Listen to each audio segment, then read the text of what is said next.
JP, good to see you, brother. How you doing? Evening. How you been?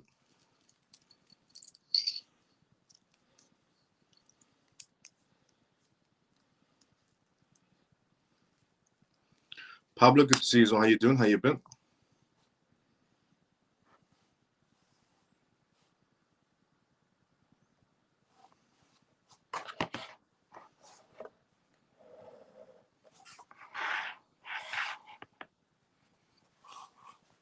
Mike, good to see you as well, brother. How you doing? How you been? Good day. Lee, good to see you as well. How you doing? Evening. How you been?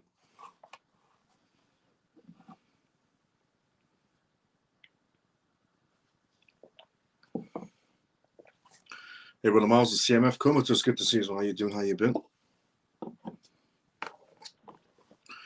Scott, good to see you as well, brother. How you doing? How you been? Miles, how you doing, man? I'm doing great. Theos, good to see you as well. How you doing? How you been?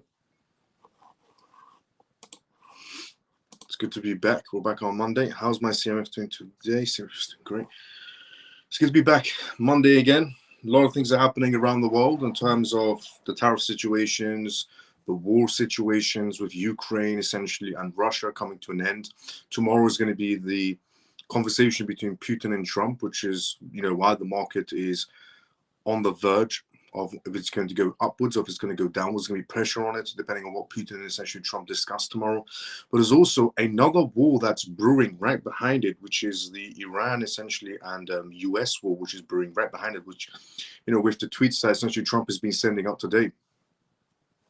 All these factors are going to add in on the market space. Miles, I sent you a message in the lounge a few minutes ago. I'll check it out after the live. Scott, thank you for letting me know. Check it after the live. How was your weekend? It was good, Mike. How was your weekend, brother? Hi, Miles. Hope you had a good weekend, mate. I had a great one. It was a busy one. It was a good one. How was your weekend, Adi? Hi, Miles. How's things? Things are great, artistic. Good to see you as well. How you doing? How's things with you? Hi, Miles of CMF. George, good to see you as well. How you doing? How you been? How's things? I'm not getting notification. I don't know what's going on. Any idea? No, I don't have any ideas on why you don't get notifications. You should do. Sometimes it happens as a bug in the system, on YouTube or on X, where people don't get notified when I go live. But I think it's just a bug. Should be good in a few days. Hi, Miles of CMF. Jason, good to see you. So how you doing? How you been? Greetings, Miles of CMF. Lena, good to see you. So how you doing? How you been? Hi, Miles of CMF. Dennis, good to see you. So how you doing? How you been? Good evening, brother Miles. Funky brother, good to see you. So how you doing? How you been? Okay. Let's do intro, disclaimer about that time everyone's tuned in for the first part of the live. Hello from Germany. Vico, how you doing? Hello from Germany. Evening, Miles and CMF. Pierce, good to see you, brother. How you doing? How you been? So, welcome to the CMF Live if you're watching this for the first time ever. The CMF stands for Crypto Miles Family, and my name is Miles. The live that you're watching right now is episode 281 of the CMF Live, but for some reason it says episode 280, and it shouldn't do on X, but it's episode 281. And in this live, I talk about the most recent news that's happening around the world in terms of cryptocurrencies, CBDCs, AI, politics, and regulations. Vital information for you to know about regarding the world completely transforming into a digital space. We also do Q&As on this live as well, which means if you do have any questions, put it down in the comment section. I'll be more than happy to answer any questions you may have. And the disclaimer of this live show, as always, is not financial advice, not political advice, and whatever I say is only for entertainment purposes. So, welcome to the CMF Live. If you're watching this for the first time ever, and if you're a regular, let's go CMF. Just want to say thank you so much to everybody who's liked this live on X, because I'm getting notifications from X. Thanks so much to everyone from the CMF who's liked this live on X, who's retweeted this live on X, who's put a comment outside the live on X as well, and like each other's comments, and hashtag the XRP Army. And thanks so much to everyone on YouTube who's watching right now who's also liked the live and put a comment outside the live as well. If you've done that, CMF members, thank you so much. If you haven't, CMF members, take just 2 seconds to go out of the live, like and retweet and put a comment and like each other's comments. Thank you so much to everyone who's done that. Now, a lot of things essentially that's going on inside the market space, mostly towards tariffs and war, is why the market space right now, it's, you could say, frozen because of what's going to be happening tomorrow, which is essentially Trump and Putin having a discussion about the Ukraine war. The stock market is pretty much on the freezing side as well. Same goes with the crypto market space, because we're all waiting to see, is it end of war or is it continuation of war, of which way the market space is going to go. And that depends on a discussion that happens tomorrow, essentially with Trump and Putin. But there's also a second war that's brewing in the backgrounds, which was essentially Trump's tweets today from Truth Social, where he essentially said that the country that essentially the US is going up against right now, Yemen, for example, and the illicit group in Yemen that essentially the Americans did some sort of essentially activities in that country. They said that any activity coming out of Yemen is backed by Iran, and that is how essentially Trump sees it. I agree with Trump. That is essentially how you should be seeing it as well. But what I'm trying to say is, while one war is starting to end, another one is brewing in the background, and that one will have also major implications depending on which way it goes inside the market space. But let's see the ending of the first war before the second one even starts. Which is, in my point of view, Trump is definitely going to get it done. He's the man to do it. If there's one man on this planet that can stop wars, it's Trump, without a doubt. Especially the Ukraine and Russia one. Miles, any information about the market and regulations? When are we going to see them, and when we will see an XRP case? Over. Johnny, great question. Regarding the matters of any market regulations, well, the SEC we're going to be discussing today, because Mark, the acting chairman of the SEC, has decided to remove some of Biden's era crypto administration rules and regulations regarding crypto custody services, crypto ETF rules and regulations, and the SEC is about to become a little more crypto friendly towards the market space rather than restrictive. And all the rules and regulations they're removing were the ones that were done during Biden's administration with Gary Gensler in the position of the chairman of the SEC. So in terms of regulations, there's a lot of things actually happening where they're removing bad laws that were stifling the crypto space. And in terms of where we're going to see them and where we will see the XRP case over, when we're going to be seeing the XRP case over is when Ripple gets what it wants from the SEC, because the Ripple case versus the SEC case was never a simple case, just like Coinbase versus SEC or Kraken versus SEC or Crypto.com versus SEC or essentially Census versus SEC and so on, or MetaMask. The Ripple case was a lot more complicated because they had a ruling which said that when XRP is sold to essentially institutions, it's security. When it's on the open market space, it's not, and that XRP can do this and XRP can't do that, and so on and so on. And Ripple obviously doesn't want to end it that way and walk away, because how can every other crypto project get to walk away free while Ripple has to have some sort of hindering stifling within itself as well, which makes no sense. So Ripple is trying to get the most favorable outcome in its place before it walks away with a deal from the SEC. If it was up to the SEC, they'll probably try to dismiss it in some sort of a way and Ripple pays the fine and that's it. But Ripple wants a much more crypto-friendly essentially approach to XRP, because the rest got to walk away free. How can essentially Ethereum be counted as a commodity, but XRP is not, and so on and so on. So that is why essentially it's taking a little bit time than usual. And when it's going to come to an end, my earliest predictions, essentially were when it was around 2024, the ending of 2024, on the 1st of January, I said first quarter or second quarter of 2025, it should come to an end. I'm still standing by that. I'm an OG of the CMF. Congratulations, episode 281. Miles, let's go, Scott. Good evening, Miles and CMF. Good to see you over XRP. How you doing? How you been? Hello, Lisa. How you doing? Good evening, Miles and CMF. Orphan, good to see you. How you doing? How you been? So, what we're going to discuss first on tonight's live is regarding Bitcoin ETFs. Now, a long time ago, or a while ago, I told everybody that according to JP Morgan's analyst, Nicholas, JP Morgan's analyst Nicholas came out a while ago and said that institutions are starting to slowly walk away from Bitcoin ETFs because they want more diversification. They're tired of just, essentially being able to buy Bitcoin ETFs or Ethereum ETFs. And Ethereum ETFs were never so appealing to them in any sort of a way. Hence why Ethereum, when it did have an ETF, didn't do too well, the same spark that Bitcoin had. The spark that Ethereum could have had would have been probably essentially staking capabilities, but obviously, Gary Gensler removed staking capabilities, which made Ethereum ETFs unappealing to any essentially high-profile clients. But Bitcoin had that limited supply, which added that appeal part to it.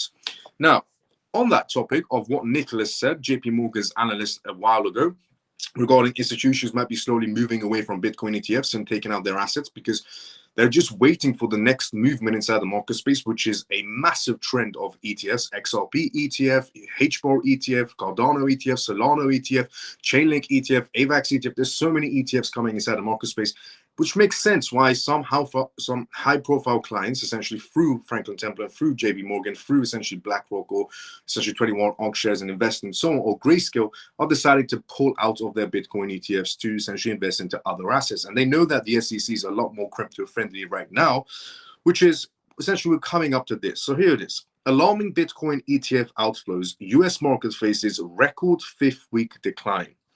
The US Bitcoin ETF market is sending shockwaves as it grapples with a significant trend.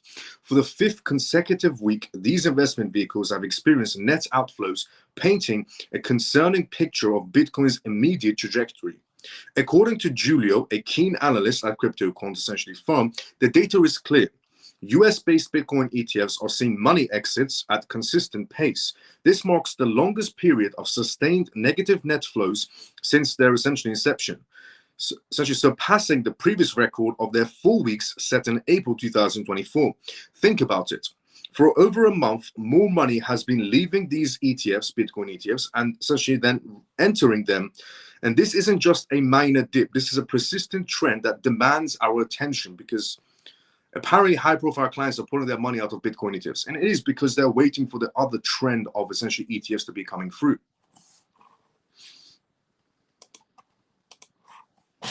Several factors could essentially be contributing to this sustained outflow. From US Bitcoin ETFs, this is crucial to essentially consider a multifaceted approach to understand the underlying dynamics. So let's explore some of the key possibilities of why essentially institutions are pulling out their positions from Bitcoin ETFs, and what are they essentially preparing for? Was Nicholas, the JP Morgan analyst, correct on that matter? Profit taken after Bitcoin's rally could be one reason. Bitcoin experienced significant price surges earlier this year. Investors who brought into the Bitcoin ETF investment at a lower price might just be taking out their profits now, especially at missed market uncertainty. Buy the rumor, sell the news is a classic market essentially adage, and we might be seeing a version of that essentially playing out. So it could just be people taking out profits, or it could be shifting market sentiments. The overall sentiment in the crypto market can be fickle. Factors like regulatory concerns, macroeconomic events, headwinds, and alternative investment opportunities can influence investor decisions. Perhaps some investors are becoming more risk averse or seeking opportunities in other class assets. Macroeconomic essentially uncertainty. Global essentially economic conditions, including inflation, interest rate hikes, and geopolitical tensions, can impact investment tensions and essentially can impact investment decisions across all markets, including essentially crypto. Investors might be reducing their exposure to riskier assets like Bitcoin ETFs in favor of safer havens during times of economic uncertainty. So it could just be investors are trying to flock towards essentially gold rather than Bitcoin. That's why they're pulling out of their Bitcoin ETFs. Competition from other crypto investments. The crypto landscape is consistently evolving. New investment products and strategies are emerging, potentially diverting funds away from Bitcoin ETFs. Investors might be exploring yield essentially generating opportunities in DeFi or other essentially as crypto assets as well. Or it could just be ETF structure and fees. While Bitcoin ETFs essentially offer regulated and accessible exposure to Bitcoin, they can come with management fees.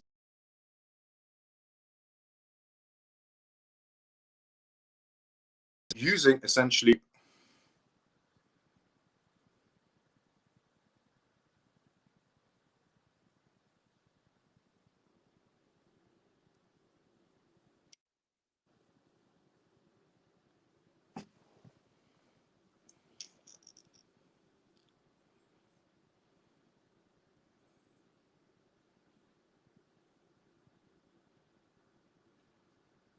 can everybody see me? Oh, fuck's sakes.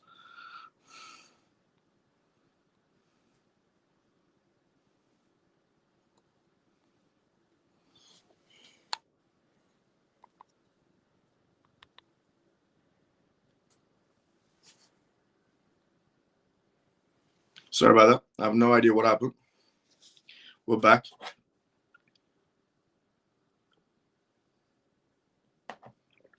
Now, or ETF structures and fees. While Bitcoin ETFs offer regulated and accessible exposure to Bitcoin, they come with management fees. Some investors might prefer holding Bitcoin directly or using alternative investment vehicles with lower fees, especially during periods of perceived market downturns. So what should investors make of these Bitcoin ETF outflows? Here are some actionable insights to consider. Don't panic sell, essentially. Market corrections and periods of outflows are normal parts of investment cycles. Panicking and selling based on essentially short-term news can be essentially a very long-term bad investment strategy. Reassess your risk tolerance. Periods of market uncertainty are good and times up to reevaluate your risk tolerance and investment strategies, ensuring that your crypto portfolio aligns with your financial goals and risk appetite. Diversification is key. Don't put all your eggs in one basket. Someone should tell Michael Saylor that. Across essentially diversifying your investment portfolio across different asset classes within essentially the crypto space itself, this can help mitigate risk and potentially enhance returns over the long term. Stay informed and do your research. The crypto market is dynamic and requires continuous learning. Staying updated on market trends, regulatory developments, and economic factors that could impact your investments and reliable source of information of essentially where you should be heading towards. Reliable source of information essentially would be surveys or essentially contracts or PDF documentations from major high-profile essentially institutions. Considering dollar cost averaging, DCA essentially, involves investing a fixed amount of money on a regular essentially intervals, regardless of price fluctuations, and just enter the market space in essentially intervals. Now, the 5th consecutive week of outflows from Bitcoin ETFs in the US is undoubtedly a significant development that warrants close monitoring. While it might essentially raise concerns, it's crucial to approach this news with a balanced perspective. Market corrections and shifts inside investor sentiments are inherent to the crypto space. Understanding the potential reasons behind these outflows and analyzing essentially the impact of navigating the ever-evolving cryptocurrency landscape, the long-term potential of Bitcoin and the broader crypto market remains compelling, but informed essentially and cautious investment strategies are paramount in these dynamic times. So, in terms of, was Nicholas right, the BlackRock essentially, and the JP Morgan analyst Nicholas a while back ago said that you're going to be seeing a trend essentially of high-profile clients through essentially BlackRock, through Fidelity, through ARK Invest 21 Shares, through Grayscale, selling their Bitcoin ETFs, and because the reason why they're selling it is because of diversification. They're waiting for the new wave of crypto ETFs to enter the market space because that's what they do inside of Wall Street. And then someone, when it comes to investing, you should be diversifying, obviously according to your budget. So is that the reason essentially we're going to Bitcoin ETFs, or is it just market corrections? But for 5 consecutive weeks, there's been outflows of Bitcoin ETFs. Time will tell if it's just they're doing it for market corrections or management fees when it comes to their ETFs, or is it because Wall Street or high-profile clients for all these major institutional ETF players are just waiting for better opportunities inside the market space. Now, interestingly enough, regarding the Bitcoin ETFs and the 5 consecutive weeks of outflows, gold is doing quite well for itself. While Bitcoin is trying to hold a grapple essentially of where it stands inside the market space, gold is doing quite well for itself. And it's odd because the Bitcoin maxis will tell everyone that essentially Bitcoin is the new gold, and no matter what, Bitcoin is a better alternative to gold. It's the safe haven, it's the risk-off asset. So why is gold doing quite well for itself and Bitcoin not so much in these times of inflation and high rankings and tariffs and macroeconomic events and other war scenarios? Why is Bitcoin not being the safe haven it's supposed to be? And why are investors running towards gold? Before we go through that, let's go inside the comment section first. And before we go through that, as I said previously, this is live, which means if you do have any questions, put it down inside the comment section. I'll be more than happy to answer the questions you may have. So let's go inside the comment section first before we go through the next news regarding gold and the market space and crypto in terms of Bitcoin versus gold, of the new essentially thing that's came out on them. So let's go inside the comment section first. Morning, Miles and CMF. Shelly, good to see you as well. How you doing? Morning, how you been? If you get, Orphan, good to see you as well. How you doing? How you been? If the US goes to war with Iran, which is looking likely, how will that impact the crypto market? If the US goes to war with Iran, which is very, very on the verge of happening, and we're going to discuss a little bit more on that towards the end of the live because a lot of things to discuss. So how is the Iran versus US war going to impact the market space? War is going to cause market uncertainty because Iran has a lot of power in the Middle East. And how Iran impacts the market space is because they'll just shut down the pathways of essentially the world conducting business. So the ship pathways, Iran could shut that down on purpose. And they've done it before. Iran takes controls essentially of military ships. They take control of essentially commercial business ships. And all this impacts the stock market. Unfortunately, Bitcoin follows the NASDAQ. And then when the Nasdaq goes down, so does Bitcoin. And the crypto market space follows the rest, essentially follows Bitcoin's footsteps, because we don't have regulations inside the market space. And as long as we don't have regulations inside the market space, unfortunately, the crypto assets all follow Bitcoin's footsteps. And Bitcoin is speculative. I know Bitcoin goes by the title of digital gold and safe haven and risk-off asset, but they're just titles. In reality, it's not a safe haven. It's not a safe haven because it hasn't been proven to be a safe haven.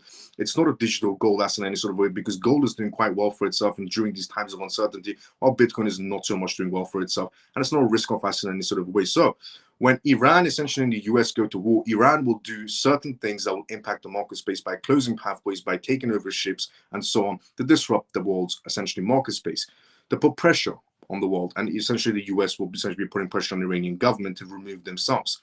Now, the war on the likely chance of this happening is extremely high, about 100% now. Any movements Yemen does, any movements from now on forward, any movements Yemen does, the US sees it as the US, essentially the US sees it as Iran's government is behind it no matter what. And it's true. Iran's government does play the role of the victim. They've been playing the role of the victim for 45 years.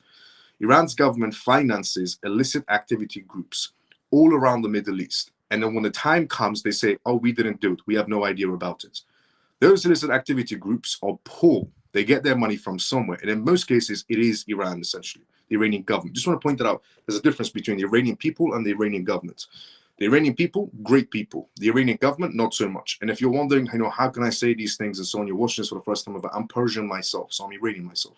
So the chance of that war happening is 100% right now, because Trump has told Iran that Iran is not allowed to have nuclear power. Iran is not allowed to have missiles. Iran is not allowed to have any sort of weaponry to essentially mass destruction. Iran is not allowed to have any sort of weaponry to attack other countries with. In other words, Iran's essentially the US or Trump is putting so much pressure on the Iranian government. He's just basically telling them in the most simplest way, shift. Because the US government wants to replace the Iranian government with the Shah, the king of Iran. And even NATO has said to the king of Iran, the crown prince of Iran, which is going to be the new Shah of Iran, the new king of Iran, even NATO has came out and said to the king of Iran with the US that whenever essentially the time is right for the king of Iran to go from the US back to Iran and take control of the country, NATO will assist the king of Iran back to essentially Iranian soil. And essentially, if the Iranian government even try to attack NATO, then that's pretty much the end of them, full stop. So even NATO is behind essentially Iranian, the Persian king, essentially the Shah coming back, the Iranian king coming back, the crown prince coming back. And Trump has basically just said to the Iranian government, the most simplest way, shift. He said to the Iranian government, if you want to come to the table and talk with the US, you're not allowed to have nuclear power, you're not allowed to have missiles, you're not allowed to essentially have any sort of weaponry whatsoever, and so on and so on. And the rules are very, very strict on one purpose. He's trying to tell them, shift. Just remove yourself from the government, from the Iranian government, because the people of Iran don't want you. And that's true. The people of Iran, the majority of people of Iran, don't want the Iranian government in any sort of a way. And NATO is behind the king of Iran. Trump is behind the king of Iran. And so many of the countries are behind the king of Iran. So the chances of this war happening is 100% going to be happening. So the moment essentially we see the Ukraine and Russia war simmering down and coming to a conclusion, another war is brewing in the Middle East.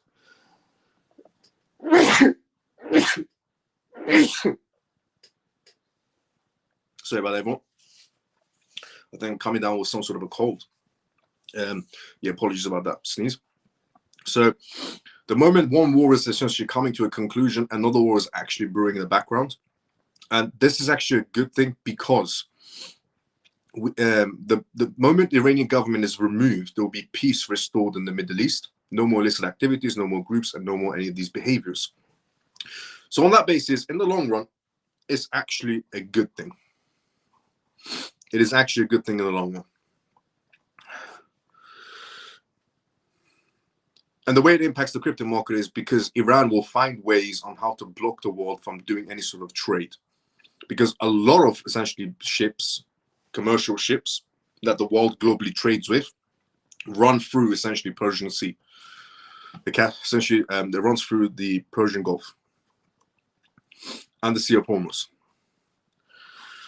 So that's how it will impact the market space. It will impact the stock market, the Nasdaq basically, and the Nasdaq will impact Bitcoin's movements, and essentially Bitcoin will be seen as, you know, not a safe haven as usual, and Bitcoin will go down. The crypto market space will follow Bitcoin's footsteps, and it's all because we don't have regulations still. Morning, Miles. Sherry, good to see you. How you doing? How you been? I read that one. Even Miles, how's things going? Callie, good to see you. How you doing? How you been? Did you know Henry Ford wrote a book? What about it? I was actually thinking about this exact same thing yesterday. Let's go, Shelly. You should, honestly, everybody should be essentially thinking about that regarding essentially Iran situation. Frozen, I'm back. Is this hijacking? Is this hacking? No, we're back. You're back. I hold some USDT in my okay. I just want to point one thing out. So there is a person inside the comment section. Mike, bless you. Thank you so much, Mike. There's a person inside the comment section right now. And this person's name is Courtney Weeman. That is a fake name, by the way. But it says Courtney Weeman. And the reason why I'm pointing out a random comment inside the comment section is because that is one of the newest scams that's going around inside the crypto space. So you would have people inside the crypto space who will put comments down on the videos, pictures on Instagram, YouTube, TikTok, and people will put comments like this. And this is what the comment says. It says, I hold some USDT in my OKX wallet, and my 12-word recovery phrase is wine, dairy, film, attract, cat festival, apple, knee, render, so on and so on. And it says, how do I transfer it to Binance? That is a scammer pretending to be a normal person who's stuck and doesn't know how to move his assets. And he's telling the world what his secrets, essentially what his seed phrases are. And why is this a scam? It's because people will look at this and go, this person's just given me access to his wallet. I know his entire seed phrase. And people will type in the seed phrase and try to empty that person's wallet. But what they don't know is there's a smart contract in that person's wallet, which essentially will empty your wallet instead of you emptying their wallet. So that is essentially a scam that's going around inside the crypto space. Please be aware, there's a lot of scams inside the crypto space, but that is a much more common one. And I always remove comments like that under my YouTube videos, under my essentially Instagram videos, under my TikTok videos, under my X videos. I always remove comments like that so people don't fall for it and don't even see it. But that is a scam that's going around where people pretend they're stuck and they don't know how to move their crypto assets from one wallet to another. And they tell the whole world their secret, essentially their seed phrases. And people think, oh, someone's just told me their seed phrase. Let me go and empty out their wallet, or let me go and access their wallet. And what actually happens is they empty your wallet, not the other way around. So don't fall for that scam. And that Courtney Weeman person is a fake name, and that's a scammer making that comment. So please be careful. Bless you. Let's go, Mike. Thanks so much. Hello, Brandon. How you doing? How you been? Stormy, good to see you. How you doing? How you been, Stormy? Now, gold is what we're going to talk about next.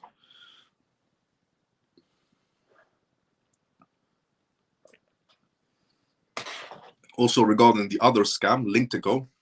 A long time ago, I told people don't go towards Link2Go in any sort of a way. And I said, because Ripple doesn't have any company shares. They're not a public company yet. And when Ripple does become a public company, then you could go for Ripple shares. And I said, there's no point going for Link2Go now. Turns out Link2Go was just a Ponzi scheme, a house of cards that has fallen now. So I'm happy that everybody listened to me inside of CMF and didn't go for Link2Go, because anybody that did go for Link2Go, they've lost a lot of money. And the CMF members all listened to me, and none of them lost money on Link2Go, because it never made any sense. Ripple's not a public company. How is this random company selling Ripple shares? Now, gold.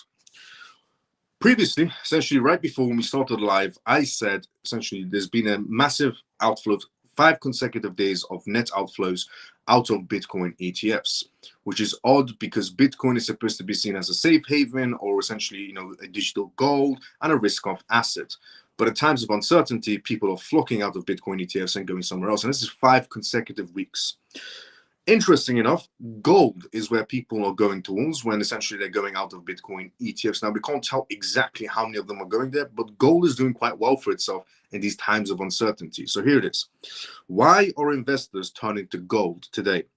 Goldman Sachs commodities expert Dan emphasizes a notable increase in gold demand as global economic uncertainty is rising. Concerns over the declining strength of the US dollar are prompting both investors and central banks to seek refuge in gold as a reliable asset, which makes no sense. because Bitcoin is supposed to be seen as that safe haven of digital gold, according to Bitcoin maxis. But in reality, people still flock to gold, actual gold. This shift follows the recent essentially imposition of additional tariffs by the US president and further complicating economic landscapes. Recent market fluctuations highlight the growing essentially towards safe haven assets like gold. And Dan observed that economic risks are contributing to essentially unstable asset values while steering attention towards gold, which has demonstrated remarkable resilience in uncertain times. Dan said essentially this. He said uncertainty and risk are exerting essentially downward pressure on US economy, and this situation leads to declines in some sectors while triggering a significant purchase of gold. In light of current uncertainties, both central banks and investors are increasing their gold holdings. Heightened fears regarding reliability of US Treasury bonds and dollar solidified gold status as a safe haven investment choice once again.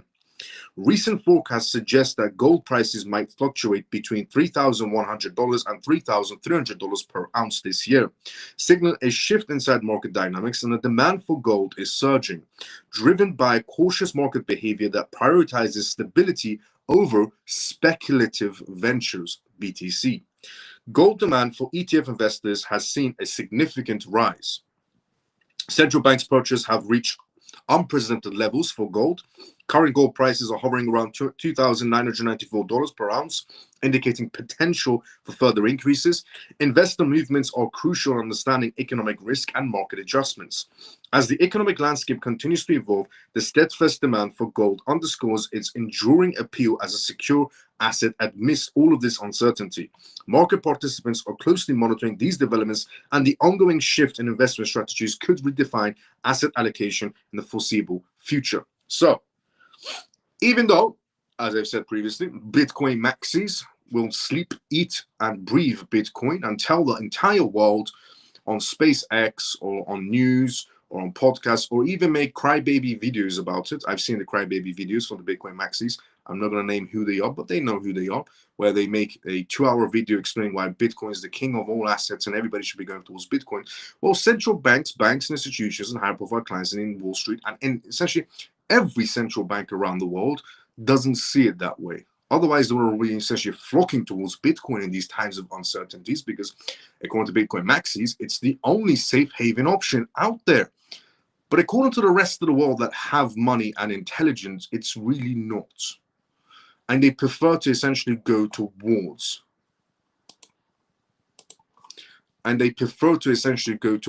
Instead actual safe haven assets that go. Remember when I told everybody, in terms of gold being a safe haven and so on, and Bitcoin pretending to be a safe haven, I said if two countries go to war, what happens? I said if China attacks Taiwan tonight, right now, China attacks Taiwan, what happens to the price of gold? It will slowly go up because it's seen as a safe haven in times of uncertainty. What happens to the price of Bitcoin? It will go down, even though it's supposed to be a safe haven or a risk-off asset. Nowhere to be seen. In times of market uncertainty, Bitcoin is a speculative asset.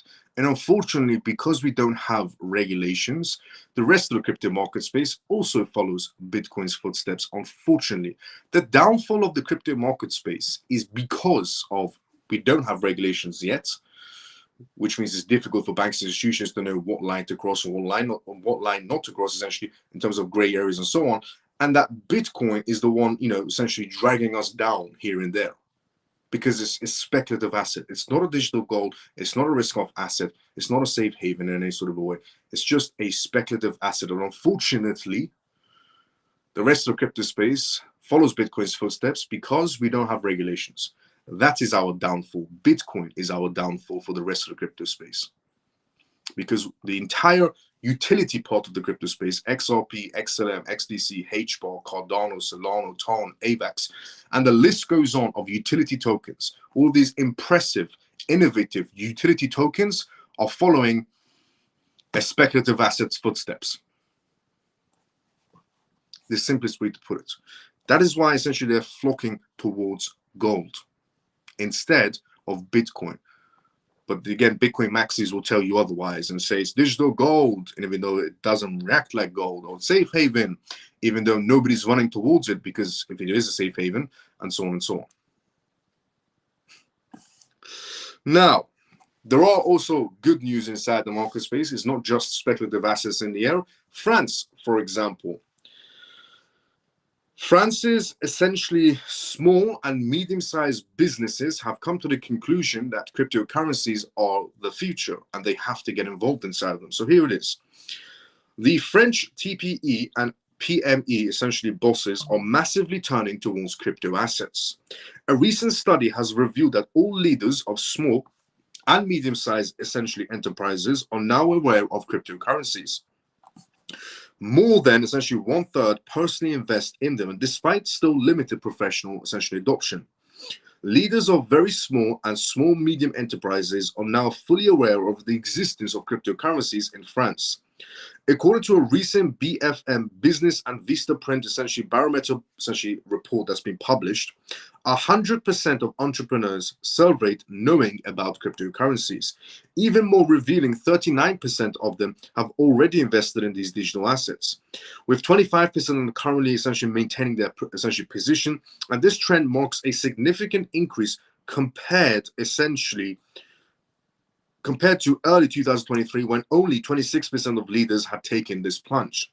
The financial results of these investments are mostly positive, with 50% of entrepreneurs reporting having made profits and only 20% recorded losses, while 27% broke even. And curiosity and the thirst for learning are the main investment motivations, cited by essentially 55% of respondents, closely followed by expected financial returns, and sometimes of 52%, and an adherence to the technological potential of cryptocurrencies and a desire to diversify their portfolios is in third place with 41%. Demographic essentially disparities remain pronounced. 40% of leaders aged 18 to 24 actively invest in cryptocurrencies in France, compared to only 6% of those aged 65 and over. And the gender gap is also significant, with 36% of male investors compared to 13% of female investors in France. Despite this enthusiasm for personal investments, only 12% of entrepreneurs have ever used cryptocurrencies for professional transactions, and 3% would not repeat the experience. I'm guessing they all use Solana because the transaction never goes through. Among the 88% who have never crossed this threshold, 41% consider this a possibility, while 47% categorically exclude it. And 52% of leaders believe it is likely or very likely that many companies will accept these payments within 5 years. Entrepreneurs who have integrated crypto assets into their essentially professional activities highlight 3 major advantages: the speed of transaction, security, and the simplification of international operations. These advantages contrast with perceived obstacles and the lack of essentially practical knowledge, 55%, with price volatility at 53%, and persistent mistrust at 49%, and insufficient regulatory frameworks at 38%. The professional use of cryptocurrencies also reveals a pronounced generational divide.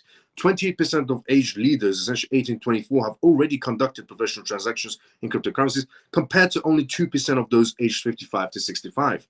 And female leaders, female entrepreneurs in France, are notably more hesitant, with 59% completely excluding this possibility compared to 35% of male entrepreneurs in France. And cryptocurrencies are essentially gradually establishing themselves in the French entrepreneurs ecosystem. This revolution is accelerating in France, illustrated by essentially TISO, which as of today allows residents of Tool House to pay for their transport in crypto, reflecting a growing adoption by public and commercial services in France.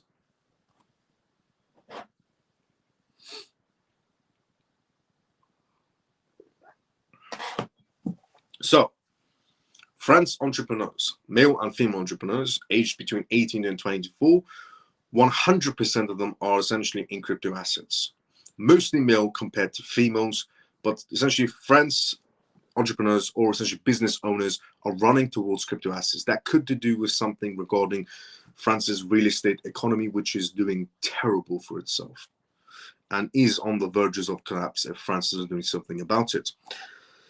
But in terms of good news, that is definitely good news. You know, France being a very big powerhouse as well in the EU, essentially market space, their investors are running towards essentially crypto assets. Also on that topic, South Korea. is what we'll talk about next. South Korea and Japan and Switzerland.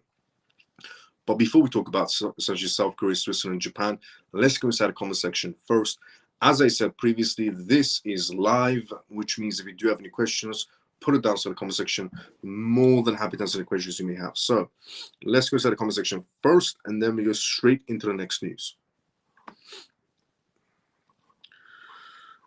I'm so glad I listened to you. I almost went in onto Stormy. You almost went towards Link2Co. Yeah.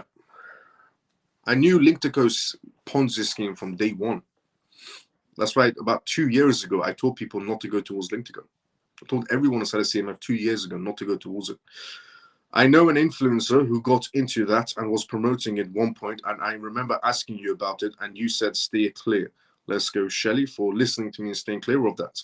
And yeah, you are right, Shelly. And there's a lot of essentially crypto influencers that were promoting Link2Co. And those people should be ashamed of themselves, because I don't even believe it for a second from the crypto influencers that were promoting Link2Co that they had no idea about it. It's always interesting when a Ponzi scheme falls through and the people that were promoting the Ponzi scheme go, I had no idea it was a Ponzi scheme. Nobody told me. The funny part is from day one, they knew it was a Ponzi scheme, but they believed not to essentially believe it was a Ponzi scheme in reality. So the crypto influencers, which I'm not going to name, should be ashamed of themselves for promoting that Ponzi scheme of Link2Co to other people. And even for a second, let's just assume you had no idea about the Ponzi scheme day one when you got involved with Link2Co. Let's just assume that for a second. Well, it just shows you that you are a useless person at conducting research. So the crypto influencers that are promoting Ponzi schemes like Link2Co, you're either within the Ponzi scheme and you knew about the Ponzi scheme day one, or you're just a moron who can't even do basic research before signing a contract to promote a Ponzi scheme. So which is it, crypto influencers that were promoting Link2Co? Are you a moron who can't conduct basic research, or you knew about the Ponzi scheme day one? So there's a lot of influencers out there. And the newest trend of XRP influencers, which I recently said as well, is promoting crappy little meme coins on the XRP ledger. So there's a lot of XRP influencers that are coming out and shilling crappy little XRP meme coin projects and telling their followers, who are 9 to 5 regular people looking for a better job, to buy these random XRP meme coin tokens. And instead, they should be telling them to look into XRP only on the XRP ledger. And if you want a stable coin, RLUSD. Instead of promoting these scammy little meme coin projects. So they know who they are. I'm not going to name these crypto influencers, but if you're watching this, you know who they are. The crypto influencers inside the XRP community, who are promoting meme coins, XRP meme coins. You know who you are. And the people know who you are. So that's a new scam. Stay away from it. For the longest time, XRP influencers couldn't do that. Ethereum was the biggest meme coin, essentially blockchain for the longest time, and then it became Solana, and then AVAX followed through and so on. And now the XRP influencers are coming out the woodworks and promoting meme coins as well, just to make a quick buck on their followers. Please steer away from crypto influencers who promote XRP meme coins or any meme coins, because they're being paid to promote those crappy little meme coins so they can dump it on you later. And then when the dump happens and people lose money, those influencers with no backbones come out and say, either I never knew it was a scam or it was a meme coin scam, or they come out and say, well, it's a meme coin, nobody can tell where it's going to go, and it dumped. But they knew it was going to dump the first day in, because they got paid to shill it and then dump it. Not them, but the people that created it. So please steer away from these XRP influencers that are coming out the woodworks and promoting meme coins. And you should know who they are. Stay away from them. The same way I told people, stay away from Link2Co. It's a Ponzi scheme and a house of cards. The same way I'm telling people right now, stay away from XRP influencers who promote and shill XRP meme coins. Because the only thing that you should be focused about when it comes to XRP is XRP, not the meme coins on the XRP ledger. And then the oldest argument about meme coins is, Well, meme coins add liquidity. Meme coins add liquidity to the pot for XRP. That's why meme coins are good. Meme coins added liquidity to Ethereum. Meme coins added liquidity to Solana. And that's the old age argument inside the crypto space. It adds liquidity when it comes to meme coins. Yes, it does add liquidity. And you know how it adds liquidity? When people buy XRP meme coins, the people that created the XRP meme coin and the crypto influencer that promoted the XRP meme coin dump it on their followers or anybody else that brought it. And then they use that liquidity to buy more XRP, which adds more liquidity to XRP, which means you could have just brought XRP in the first place rather than putting it inside of a meme coin, which then the whales will dump on you and take your money to buy XRP and add money to the pot. So the old age argument of, oh, meme coins add liquidity to the pot. Yes, they do add liquidity to the pot. It's your money taken by whales, and those whales will add that money to the liquidity pot that now belongs to them. And that's how the circle essentially happens of meme coins add liquidity to the pot. That's how they add liquidity to the pot. They add liquidity with your money that you lose because you got dumped on. So why don't you just take your money in the first place and go for XRP instead of giving it to the whales that add liquidity to the pot? That's how they do it. So stop falling for these tricks inside the crypto space. They're getting old. But no one will ever tell you what I just told you regarding the crypto space of meme coins add liquidity to the pot. The old age argument.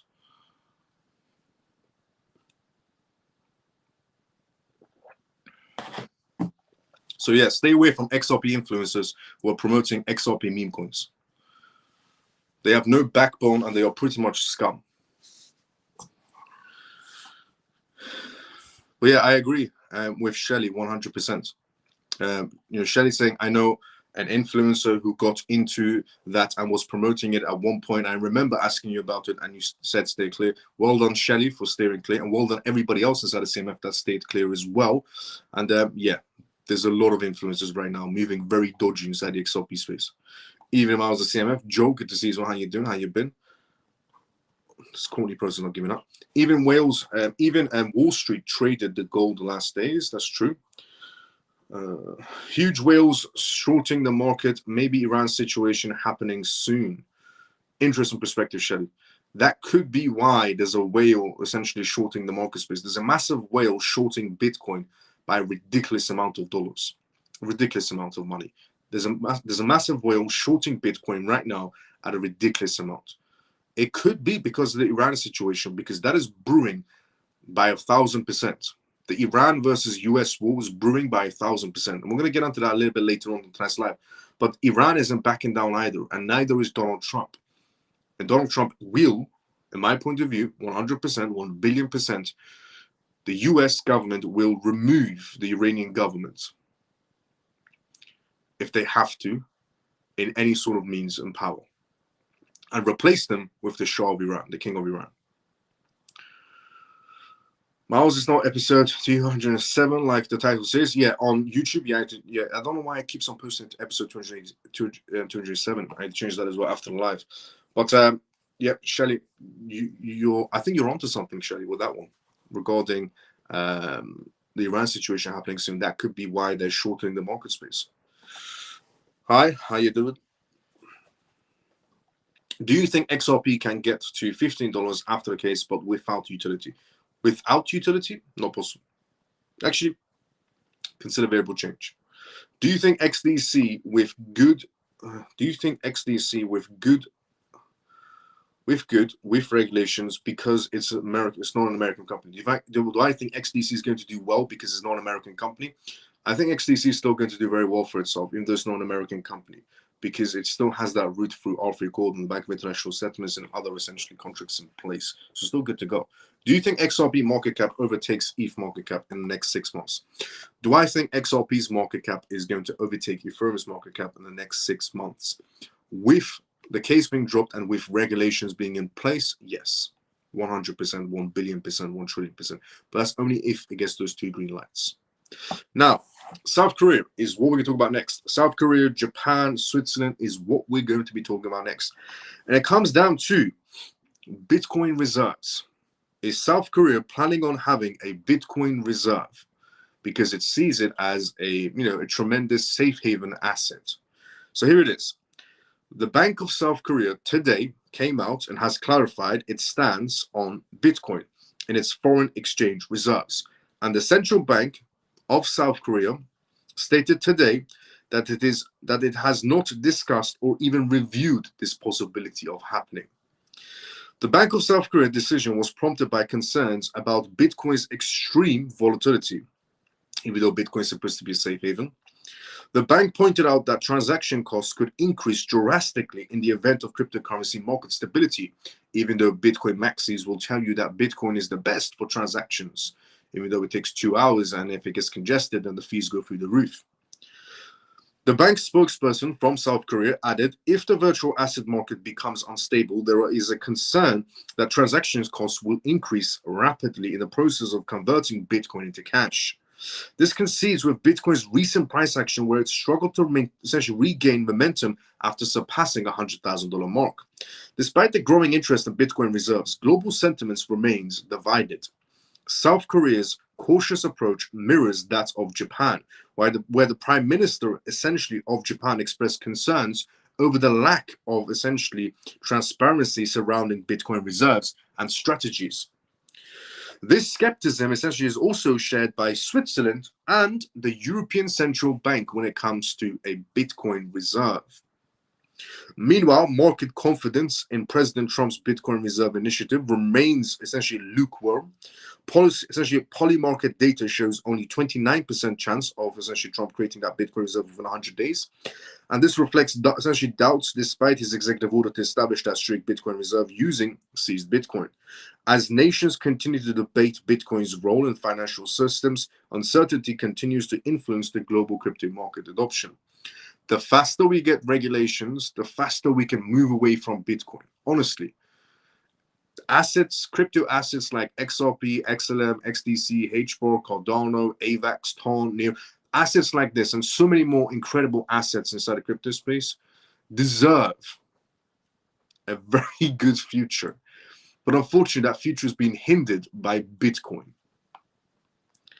There's a time period where Bitcoin was the savior of the crypto space. The tables have turned. Bitcoin is no longer the savior or the innovator of the crypto space. Bitcoin is the one holding the crypto space back, unfortunately, because we're following Bitcoin's footsteps.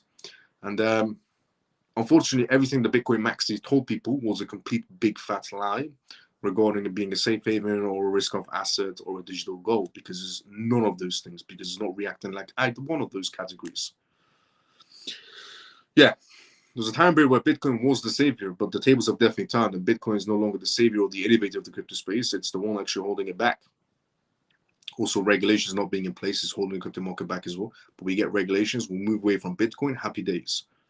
Now, Standard Chartered Bank, also on the topic of, the tables have turned and Bitcoin is no longer the savior. Ethereum. Bitcoin and Ethereum have been ruling the crypto space for the longest time. But for some oddly reason, Standard Chartered Bank has came out and dropped its predictions on Ethereum. You see, Standard Chartered Bank believed that Ethereum would essentially reach $10,000 per Ethereum. Now, in 2025, now they've come to the conclusion that Ethereum will only reach 4,000 by the end of the year. Ethereum's price is more than 52% down from its December 2024 high at 4,107.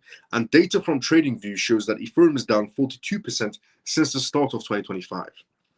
Despite being one of the largest cryptocurrencies by market capitalization and holding the dominant spot as the leader of Web3 and DeFi, many analysts believe that Ethereum's price prospects remain grim in the short term. And crypto analysts and essentially chartered market technicians warn traders against assuming that Ethereum's price trades at a discount simply based on how far it is from its average trading price.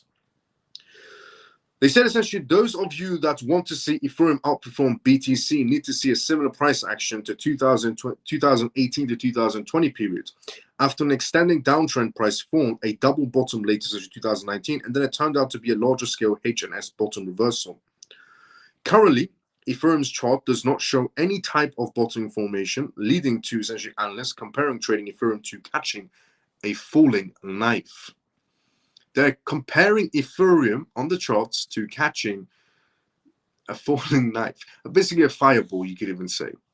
Standard Chartered Bank added to the dim outlook via March 17th client report letter, which revised down to their end of 2025 ETH price estimate from $10,000 to $4,000 to a drastic 60% reduction.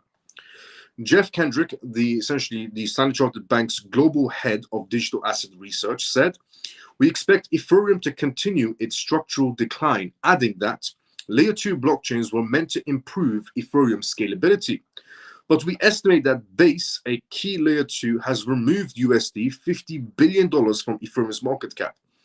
And Kendrick cited that lower Ethereum fees, a higher net issuance, and a Layer 2 blockchains taking Ethereum's GDP essentially as an unexpected result of the Deacon upgrade. Adding to that observation of Base absorbing Ethereum's fee revenue, Kendrick said, in particular, Base, which is essentially Coinbase's chain, a Layer 2 that was essentially developed to address the Ethereum problem of scalability on Ethereum, is passing all the profits, fee revenue minus data recording fees, and it extracts to Coinbase, its corporate owner. So, Bitcoin and Ethereum were the king and queen, essentially, of the crypto space for the longest time. While Ripple was being hindered by Gary Gensler and the entire crypto space was being also essentially scrutinized by the SEC, while Gary Gensler let Bitcoin and Ethereum walk away free, which always raised questions of why does Bitcoin get to run away free? And it could be the reason of because they can't sue Bitcoin. If trust me, if Gary Gensler could sue Bitcoin, he would sue Bitcoin, but he couldn't because they don't know who the owner is. With Ethereum, they let Ethereum walk away free, which stopped the growth essentially, and stopped the growth of XRP alongside that. And what I'm trying to come to say is that it looks like XRP is going to be replacing Bitcoin over time because it's an American crypto asset, and that Ethereum is going to be replaced by Base, which is Coinbase's essentially corporate chain, which also Coinbase being an American company, which makes sense. Two American companies running the entire digital infrastructure. Which also comes back to what I said a very long time ago, where I said that Ripple will be the backbone of the financial infrastructure because it's an American company. It's just bound to happen. And I said Coinbase will become the #1 crypto exchange in the world because it's an American company. I said all this will happen eventually over time. And with Standard Chartered Bank's essentially head of digital assets coming out and saying, well, Base is, if essentially Base being Coinbase's chain is much more superior to Ethereum in every aspect, and is taking essentially GDP, you could say, in his words, from Ethereum and putting it inside of Base. So money's coming out of Ethereum, going into Base, essentially. The tables are definitely turning. I'll be honest. The money that's spending inside of Bitcoin is basically Chinese money. The money that's spending inside of Ethereum is also basically Chinese money. Ethereum was actually funded by a Chinese investor day one.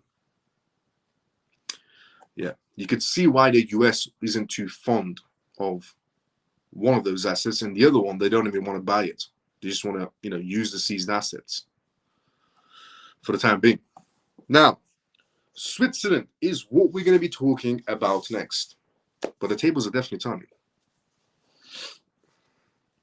And it's great to see the tables turning. Honestly, American crypto assets are taking the rankings slowly. And the two Chinese funded essentially assets are losing grip, which is Bitcoin and Ethereum. Swiss is what we're going to talk about next. Switzerland, a regulated essentially a regulated bank in Switzerland, came out and said they're going to offer staking services for one particular crypto asset, and that one particular crypto asset is Cardano. Well done to Cardano. I'll be very honest.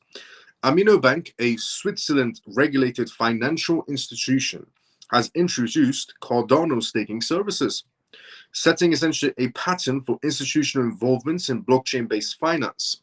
This move essentially brings Cardano's ADA token into the mainstream financial space, offering essentially retail and institutional investors an opportunity to stake their ADA through this regulated banking partner in Switzerland. Cardano's blockchain has long been essentially keen for its staking capabilities. Users can participate in the network essentially validation and consensus mechanisms while earning rewards, and previously staking essentially was done through decentralized wallets and specialized crypto platforms, which posed essentially challenges for traditional investors. With Amino Bank essentially integration of Cardano staking services, the process becomes more secure, accessible, and aligned with normal banking practices by allowing customers to stake ADA directly with regulated banks. Amino Bank bridges the complexities of decentralized finance and the security of traditional financial institutions. This shift towards institutional staking lowers the entry barriers for conservative, essentially, investors who may be unwilling to interact with crypto decentralized natures. And rather than dealing with self-custody solutions and smart contracts, users can rely on Amino Bank's regulated services, ensuring higher security and trust when it comes to staking services. Amino Bank's decision to support Cardano staking is a major step towards establishing Cardano as an asset class within the institutional investment view. As more institutions offer services involving ADA, its credibility as a stakeable asset will only grow, and the institutionalization of staking through Amino Bank is expected to increase participation in Cardano's network, strengthening its security and decentralization.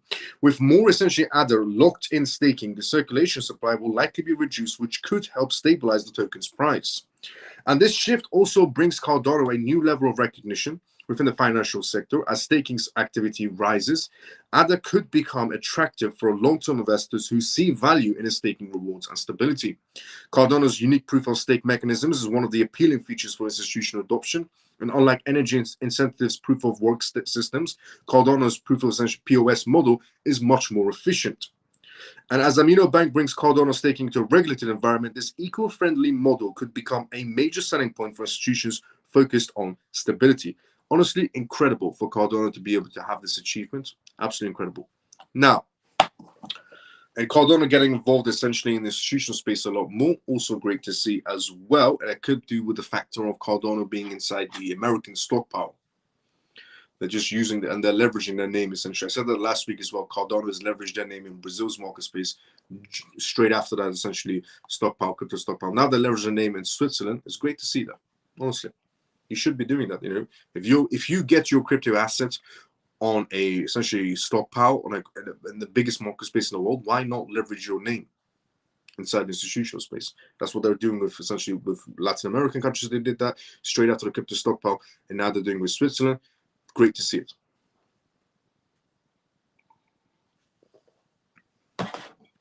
Now, what we're going to be talking about next is a firm that's applied for a crypto ETF, and the crypto ETF they've applied for is Sui. Canary Capital files for a Sui ETF with the SEC. Canary Capital submitted an S1 registration statement to the SEC today to establish a spot Sui ETF following its previous registration in Delaware. The filing could influence institutional investors by providing regulated exposure to Sui, as a token price has surged over 10% since the announcement came out today. And Canary Capital's filing for a spot Sui ETF was officially logged with the SEC on March 17th, essentially 2025. And this followed their earlier Delaware registration on the essentially trust back in essentially March 6, 2025. Around March 6, 2025, when Canary Capital filed essentially for a trust for Solana, I said that trust will turn into a Solana ETF somewhere down the line, which we fast forward from March 6 to today, essentially. And now we have a Sui ETF. This move by Canary Capital follows its strict collaboration with World Liberty Financial, marking a notable shift towards expanding its crypto ETF offerings, including previous filings for multiple cryptocurrencies. And the latest price data also indicates that Sui is actually currently trading at $2.82, with recent fluctuations boosting investor confidence. And essentially, analysts suggest that this pattern is consistent with his previous market movements, reflecting typical historical price trends, and industry experts, including Bloomberg's Eric, essentially, foresees a potential financial and regulatory outcome from Sui's ETF. He's essentially commentary on essentially X highlights the strict framework for supporting this initiative by Carry Capital. So this is what Eric said from Bloomberg, and he is a ETF specialist analyst. He said Carry Capital has just filed the S1 form for its Sui ETF with the US SEC. This filing comes just after the asset manager filed essentially incorporated the fund in Delaware a week ago. And in terms of what Eric essentially sees, it has a high chance of acceptance. Historically, the launch of a crypto ETF has led to significant market shifts, and this parallel previous ETF introductions, which similarly affected total essentially valuations and investor behavior. And experts and analysts using historical data suggest potential market expansions on increased liquidity for Sui, the incorporation of such financial instruments essentially traded.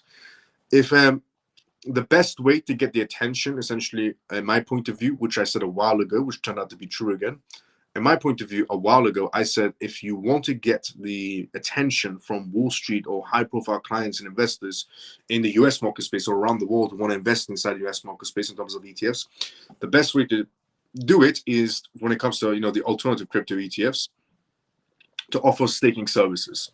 If they offer essentially a Sui ETF with staking services, then they will flock to it. If they offer essentially any crypto asset with staking services, then investors will run towards it, as long as the asset has utility purposes, some contracts and licensing someplace, and a bright future ahead of itself. They will run towards it.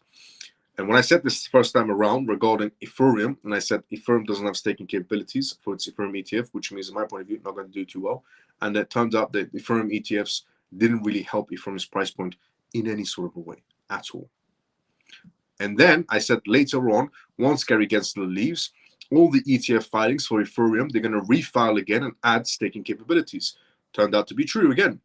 Once Gary Gensler left, a little bit of time passed, the Ethereum ETF applicants refiled some of them with the SEC to add staking capabilities to Ethereum to make it more appealable to investors, because it had nothing to offer to investors. Bitcoin had limited supply, whereas Ethereum had nothing to offer as an ETF. Now, what we're going to be talking about next is Trump. In terms of Trump and market movements, tariffs, war is what we're going to get into now. And how all this is affecting the market space, and that it's all going to have a very, very positive outcome. Just want to point that one out. So let's go to the comment section first before we do go through the next, essentially, before we do go through the next news. And as I said previously, this is live, which means if you do have any questions, put it down to the comment section. More than happy to answer the questions you may have. So let's go to the comment section. Yes, you certainly did say, especially when you were on TikTok, let's go Thompson, regarding essentially Coinbase, biggest American exchange and Ripple financial institution, correct. What about Kraken's future? What about Kraken Exchange's future? It's going to have a bright future of itself. It's, in my opinion, Kraken is going to exist still, without a doubt. But Coinbase will definitely be taking that ranking as the #1 exchange. And obviously, Coinbase being in the back pockets of BlackRock now and so on and so on, you can see their future is going to be exponentially massive, which isn't a bad thing. Coinbase being very cozy with essentially BlackRock and the rest of the high-profile institutions is actually a good thing for Coinbase's future. Incredible thing. But Kraken will exist and has a very bright future of itself as well. Even Miles and CMF, Manny, good to see you. How you doing? How you been? Did you heard about Christian Lagarde want to use people's money sitting in their accounts in the EU and invest for them? What do you think they're trying to achieve? I did not see that in any sort of a way. If it is actual confirmed news and not just rumors, that is quite messed up. So, Orphan has said inside the comment section, did you hear about Christian Lagarde, who is the European Central Bank president, essentially, and want to use people's money sitting inside their EU accounts and invest for them? What do you think about what they're trying to achieve? Well, in terms of banks using your money to invest, that happens on a 24/7 basis. So when you put money inside of a bank, the bank will trade on your money, borrow it, loan it, and so on and so on, and earn some money on it and then pay you back. Essentially, they're trading on your money. That's how the bank makes its money, by trading on your money. But now the idea of essentially the EU using your money to invest for you, that's a different play. Typically, the bank would invest on your money, make their own money, and then your money will always be there. But for the EU, essentially centralized bank, to be investing your money for you, it's an interesting way. I don't think it's going to be passing in any sort of way as a law at all, because unless they're doing it for CBDC purposes, the EU is massive on the idea of CBDC being introduced, and not just the EU. A lot of countries are essentially massively on the CBDC and wave, and it's going to be happening. My point of view, I said this a long time ago. CBDCs, nobody can stop CBDCs. It's going to be happening either way. Wholesale CBDCs and retail CBDCs. It could be that the EU is going to be using that method to freeze people's bank accounts so they don't take out their money once CBDCs get released. That could be it as well, because according to the Bank of International Settlements, there was a guy inside the Bank of International Settlements who is no longer there. He said once that the issue with launching CBDCs inside of all these countries is that once we announce we're going to be introducing CBDCs, people will run towards the banks and take out their cash and take out their money from the banks, which will cause a banking collapse before CBDCs come out. So the person from essentially a very high-profile person at the Bank of International Settlements, by saying this, they essentially said, and then straight after him saying that, they came out and said what he was saying, he didn't understand it properly, and he didn't mean what he said, and so on. So they tried to cover up what he said. But what he said was actually made a valid point.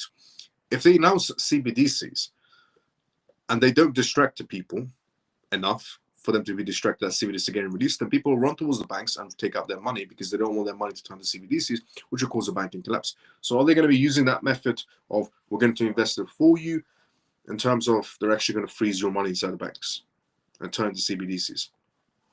Time will tell. But if that news is essentially true, time will tell. Hi, Miles. How do you see Polygon's future, especially in this year? How do I see Polygon's future?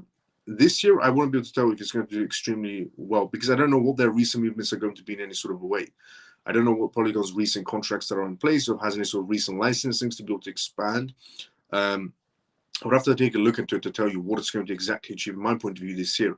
But in terms of Polygon's future in general, it's a legitimate crypto project that has essentially some decent contracts in place and some partnerships in place as well. So it's going to do well for itself in terms of their future in general.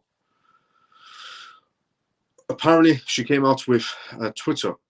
October 25th, it's when CBDCs are planning to go live in the EU, 2025, October 2025. Okay. Yeah, I knew it was going to be this year because we discussed it last year, that 2025 is when the EU comes out with CBDCs. Russian Ruble CBDCs comes out this year. Brazil's CBDC Drex comes out this year. Some Middle Eastern countries are coming out with CBDCs this year. There's a lot of CBDC releases happening this year. And a lot of regulations happening this year as well. But yeah, let's see how that goes. Now, Trump. Tariffs, war, crypto market space. How's it all planning out? So here it is. And before I read this out, just want to say this. I've said this previously, and I'll always stand by it. Thank God Trump won. Just want to point that out before I read this out. So Trump's advisor, Kevin, did a live interview today. And we're going to discuss what he went through on essentially Trump's movements inside the market space and how it's all going to affect the market space and so on times of uncertainty or tariffs and so on. So Trump's advisor, Kevin, cautions of more market uncertainty over Trump's tariffs. So here it is. Trump advisor, Kevin, cautions of more essentially market uncertainty over Trump's tariffs. And Trump's advisor, Kevin, essentially cautions the uncertainty over Trump's tariffs. National Economic Council Director, he is essentially Kevin, warned of more economic uncertainty and stemming from Trump's unfolding tariff agenda. However, Kevin predicted that the tariff challenge would be solved after essentially April 2nd, the date Trump says his administration will enforce proposed tariffs. According to Kevin, who is essentially Trump's economic advisor, he's come out and said that until April 2nd, we're going to have this uncertainty inside the market space with the whole tariff situation. Because after April 2nd, we're going to have a much more clearer picture of Trump's tariff play. And therefore, it shouldn't have too much uncertainty inside the market space because we know what the next movements are going to be. Right now, Trump is keeping it all hush-hush on terms of what his next movements are going to be in terms of tariffs, and that causes market uncertainty. But we all know, if you're intelligent enough, you would realize that in the long run, the tariff situation with the US is actually a positive thing. It's strong, essentially makes the US economy stronger in the long run, a lot more stronger in the long run. But the news, the view, the CNBC, CNN, and all that, they'll tell you otherwise. But obviously, you should know for a fact that journalists are not the most brightest bulbs. According to Kevin, tariffs will be imposed on countries that either have their own duties or have certain non-tariff trade barriers on US products. Trump has continued to ramp up his tariff strategy, allowing duties on essentially steel and aluminium to come into effect, and occurring essentially retaliating tariffs as well, while threatening higher levies on essentially Canadian goods and bringing new tariff warnings for European wine and champagne imports. Ed Stacks, the chairman of Dick's Sporting Goods, echoed essentially Kevin's sentiments, saying it was just a bit of an uncertain world out there right now. And the National Federation of Independent Business, the NFIB, reported last week that its uncertainty index climbed to its second highest recording essentially last month. And the NFIB's chief economist, Bill, observed that uncertainty was high and raising essentially on Main Street. And for many reasons, the number of small businesses expecting better conditions in the next 6 months dropped. And the percentage viewing current period as a good time to expand also fell. And that's only because people listen to the news, and the news will tell you Trump is ruining the American economy, he's damaging the US economy with tariffs, he's trying to create enemies, he's trying to do this and that, and all lies. Every single one of them is lies.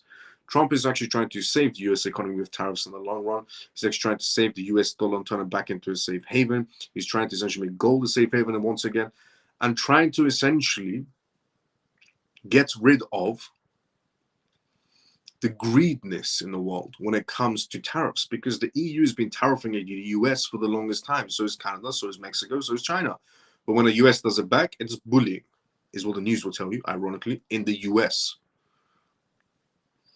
Kevin is convinced that there will be some uncertainty related to Trump's tariffs between now and April 2nd. His remarks essentially acknowledged what many analysts and business leaders has essentially complained about for weeks as Trump's sweeping tariffs announcements. And the revision to them showed confusion inside the markets. However, Kevin defended Trump's use of tariffs and tariff threats against Mexico, Canada, and China. And Kevin said these tariffs were originally intended to pressure Mexico to step up immigration enforcement at the US border and to essentially steer all these three countries into doing more illicit fentanyl trafficking into the United States. According to CNN, Wall Street was nervous about the damage Trump's policy could inflict on America's still standing strong, but increasingly wobbly economy. Stocks have plunged, with Nasdaq falling into correction by 10% from its recent highs, and the S&P 500 hovering over the same territory. Stocks haven't plunged. Plunged is a strong word. Correction, sure. Plunged, no. But yeah, absolutely, between now and April 2nd, there will be some uncertainty, but as April comes along, markets will see that the trade policies make a great deal of sense. So Kevin, Trump's essentially economic advisor, has come out on CNN, a very liberal and democratic essentially news channel, and said publicly, after April 2nd, we're going to be seeing the bigger picture of why Trump is doing tariffs on the entire world. And he's actually trying to fix the United States economy. He said from now until April 2nd, we're going to have uncertainty inside the market space because the market space doesn't know what Trump's next movements are. And there's a reason, as I said previously, why Trump doesn't want to reveal his next movements. Because there are weasels in every group of politicians that will probably release Trump's next movements to China under the table, or to Mexico, or to Canada, or to the EU, or any other country out there. So I understand fully why Trump is keeping his circle very, very tight inside the White House. There's people inside the White House that don't even know Trump's next movements. Because there are weasels in every government that have been caught out before. For example, essentially, the Chinese government did essentially fund a few American politicians to feed information back to China.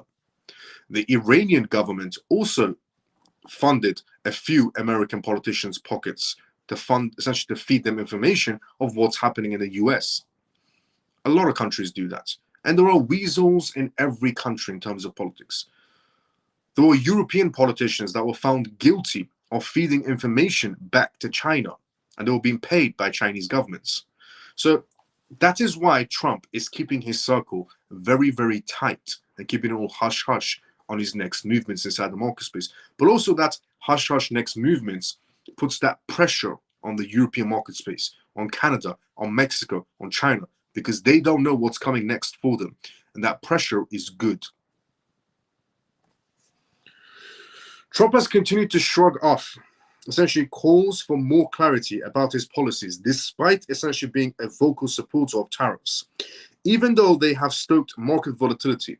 However, Bank of America's global research analyst noted that confusion remained the name of the game and delaying investment decisions and affecting consumer confidence.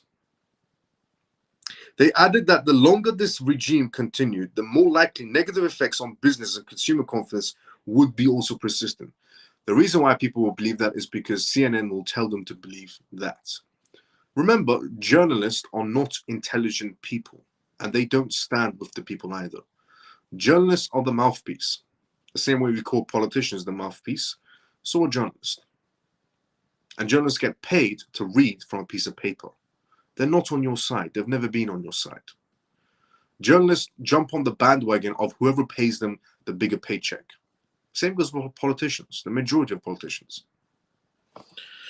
But in terms of Trump, tariffs, and so on, you're going to get a better picture April 2nd onwards. And the reason why he's keeping his circle closed and why Trump is keeping a very, very tight circle is because he has to. Because you never know who's listening in any government. Because too many have been found guilty in the US government, in the European government, in the British government, in the EU government, Middle Eastern governments, and even in Asian country governments. Too many politicians have been found guilty of being paid by their enemy countries to feed them information back. So I fully understand why Trump is keeping it very tight. But CNN and NBC News and so on will tell you, oh, Trump doesn't know his next movements. That's why he's keeping his circle tight, is what CNN will tell people. Trump doesn't know his own movements. That's why he's keeping it tight. And that's not the real reason. But then what do you expect from news channels like CNN and NBC and The View? I've said this before and I'll say it again. They all essentially pretty much share the exact same brain cell. CNN, NBC News, and so on, they all share the exact same brain cell. They all have the same IQ level as a goldfish. Now, what we're going to be talking about next is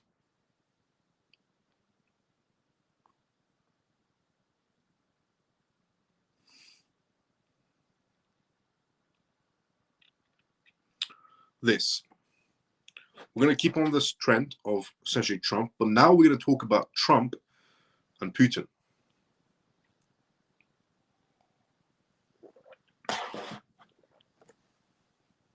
So here it is.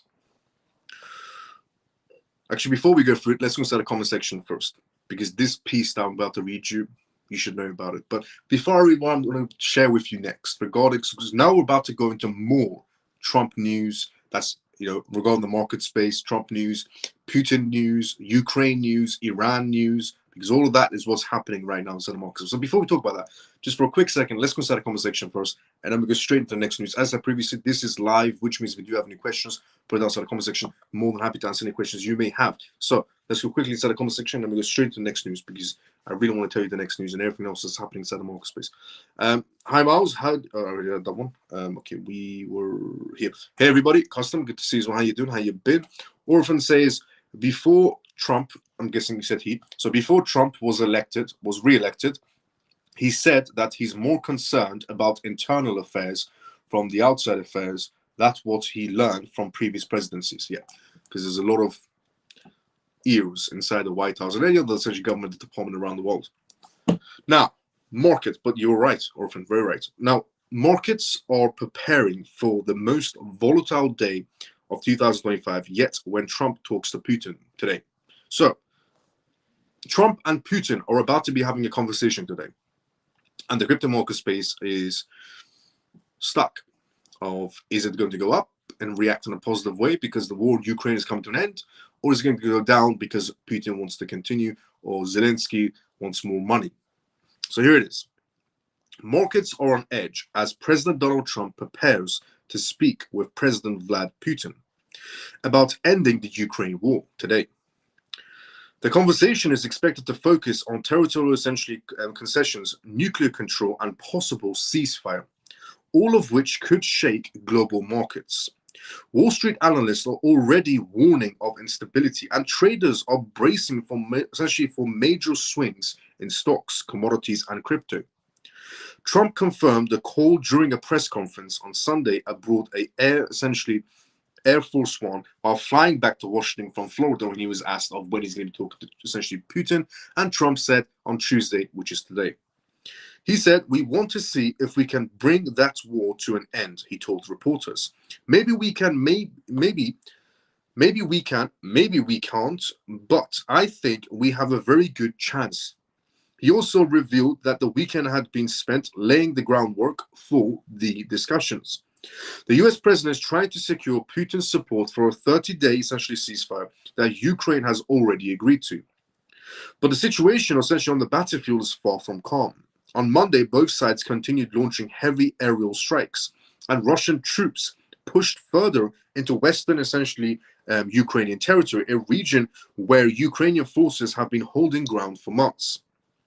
And asked about essentially what's being negotiated, Trump said, "Well, we've been talking about land. We'll be talking about power plants. We'll be already essentially talking about that and essentially dividing up certain assets." Though he didn't elaborate, one major issue in the talks of his control of the situation is the Ukrainian power plant, the largest in Europe. The facility is currently under Russian control, and both essentially Ukraine and Russia have accused each other of reckless actions that could cause a disaster if that nuclear power plant goes sideways in Ukraine. It's the largest in Europe. Putin's spokesperson, Dmitry, confirmed that the conversation would take place, but refused to discuss Trump's comments on land and energy and assets, because obviously that's going to stay hush-hush. Meanwhile, Trump's team has been very busy behind the scenes. On Friday, Putin essentially sent a message to Trump about the ceasefire via US envoy Steve, who would met essentially with the Kremlin officials in Moscow. Putin expressed cautious, essentially, optimism that an agreement could be reached. And despite that, Trump's advisors are clear that nothing is guaranteed.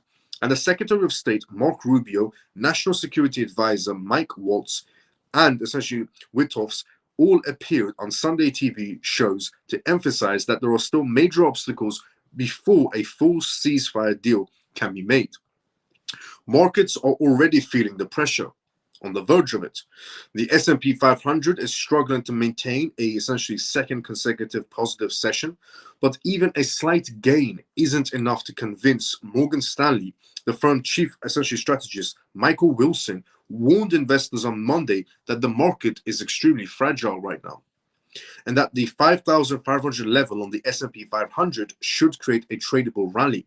Wilson told clients, but he wasn't optimistic about the long-term outlook.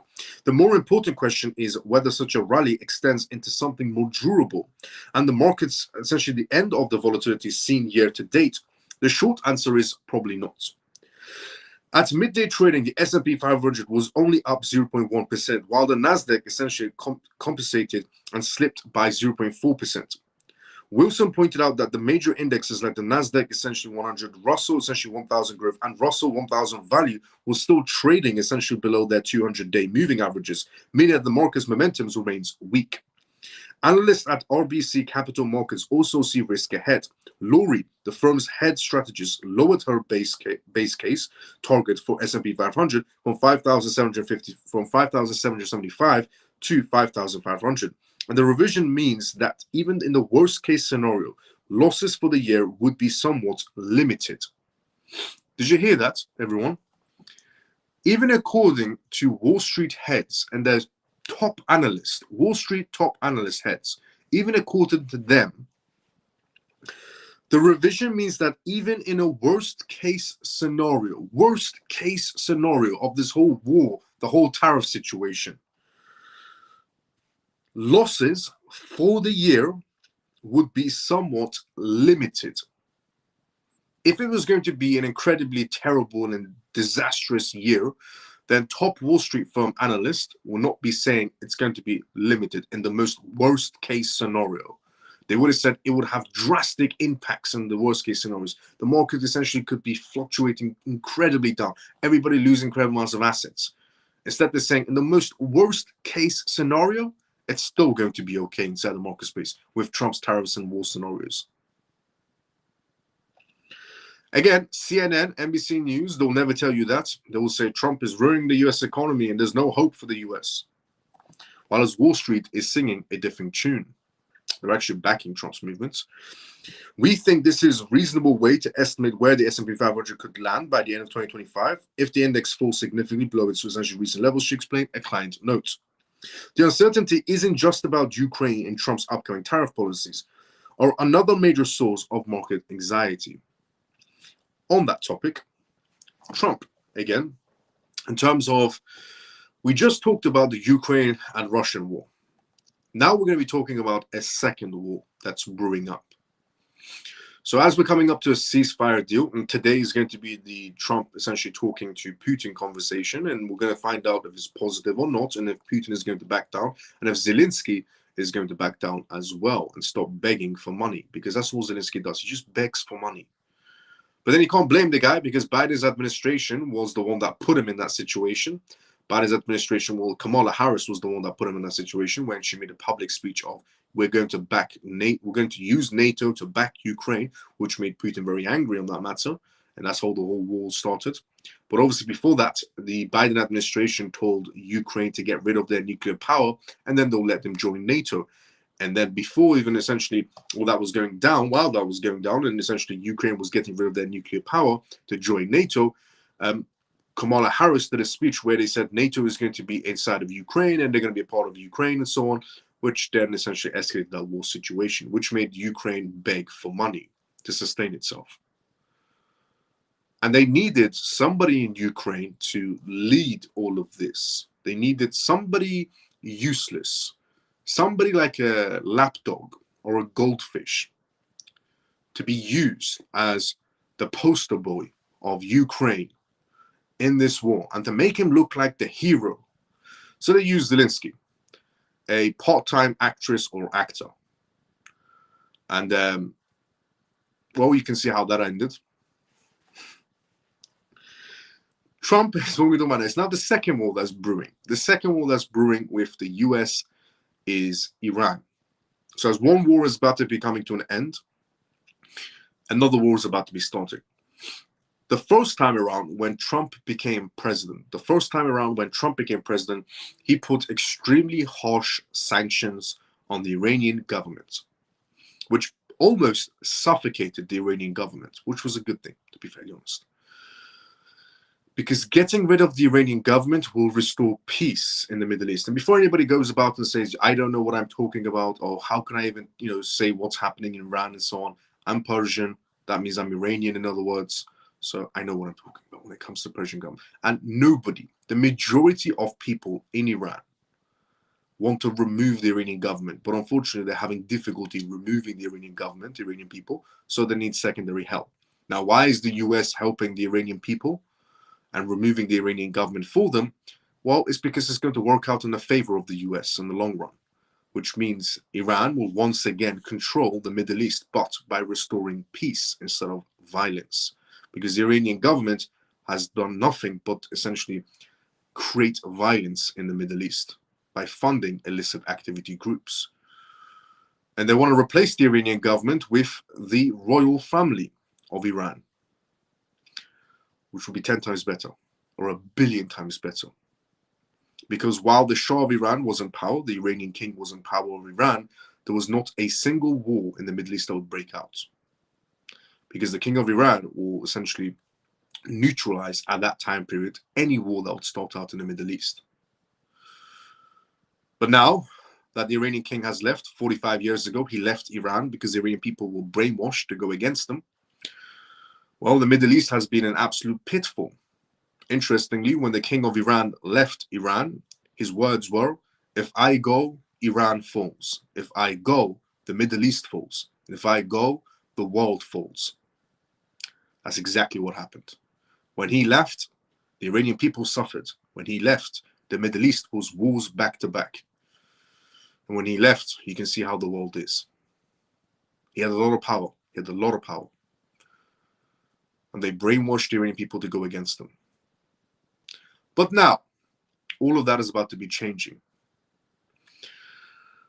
Which is that they're going to be removing the Iranian government. Even NATO, as I said previously, even NATO said that they're going to be backing the Iranian king. And the crown prince of Iran, in other words, who's now going to become the Iranian king.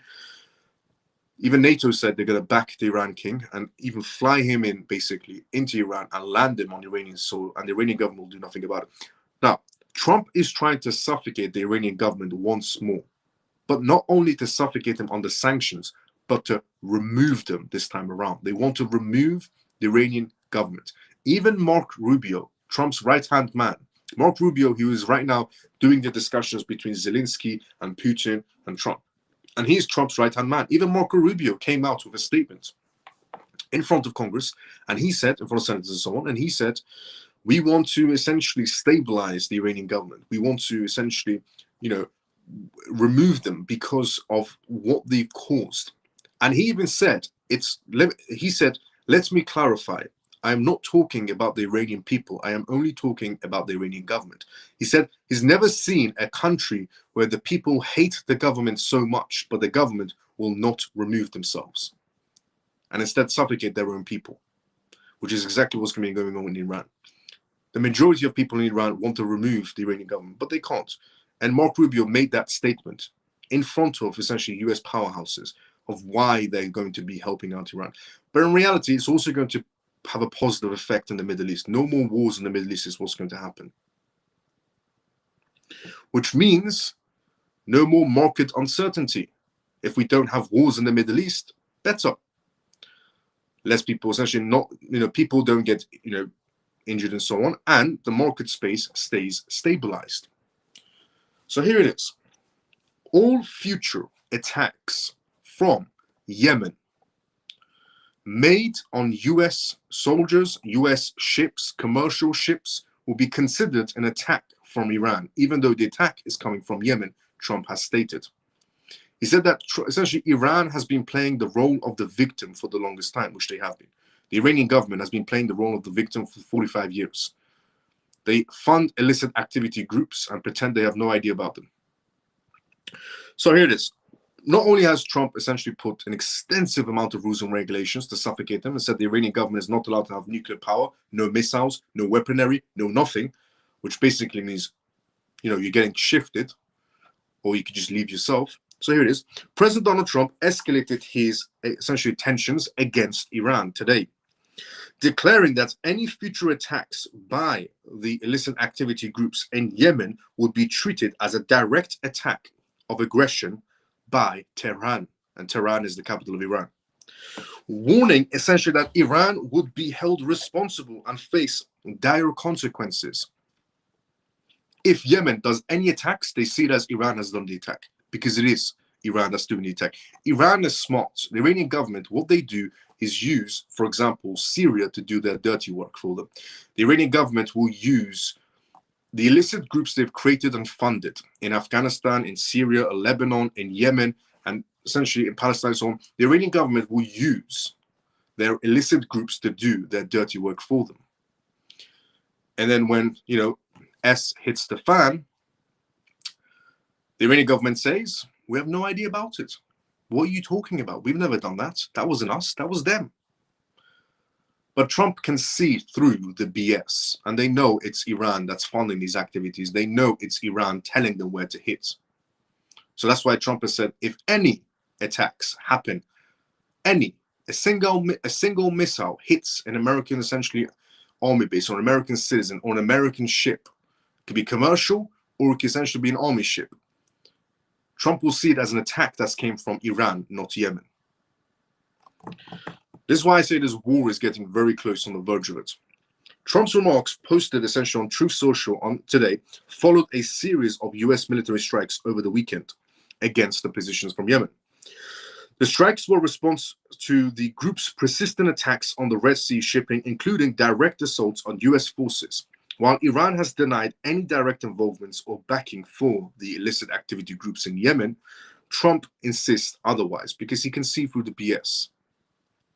Let nobody be fooled. The hundreds of attacks being made by the illicit group in Yemen, the sinister mobsters and the thugs based in Yemen who are hated by Yemeni people, which they are, all imitate from and are created by Iran, Trump wrote on essentially on Truth Social.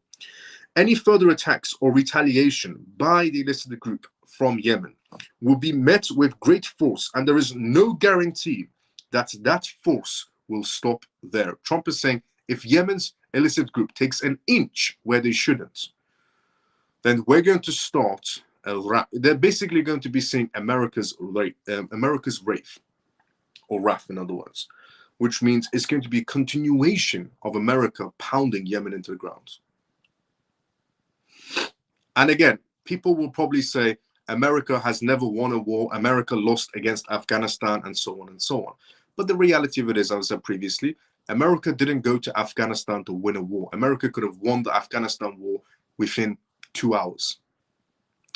America didn't go to Afghanistan to win a war. They went there for intelligence and to milk the country dry, which is what they exactly did. Otherwise, the news will obviously always tell you otherwise. NBC, CNN will tell you otherwise, and so on. That's, and the Afghan news will tell you otherwise, and so on. Say America lost against Afghanistan after all these years.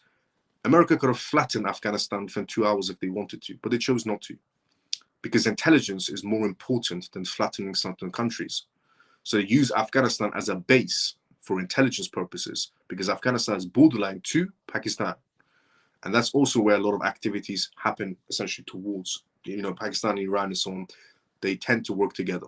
The Iranian government, the Pakistani government, they tend to work together. So America used Afghanistan as a intelligence base for all those years.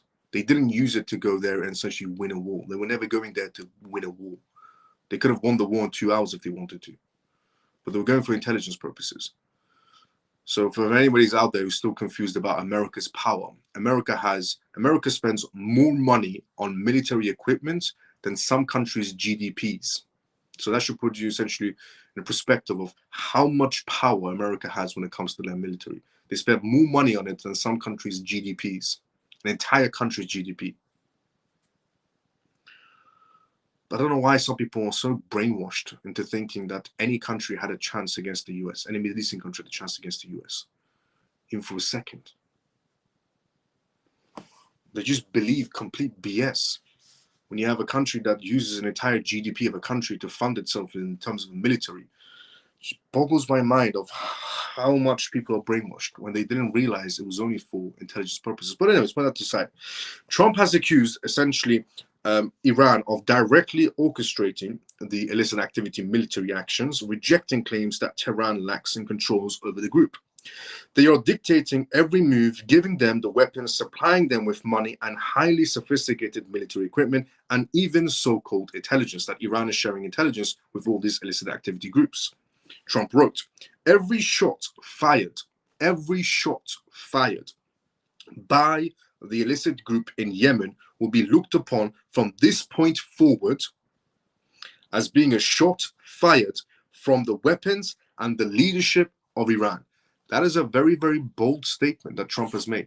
Any shot, this is Trump's words, any shot fired by the Yemen illicit group from now on will be seen a shot that's been fired from Iran. And that Iran will be held responsible and suffer the consequences, and those consequences will be dire. Iran has denied any direct involvements in the Red Sea shipping attacks as well.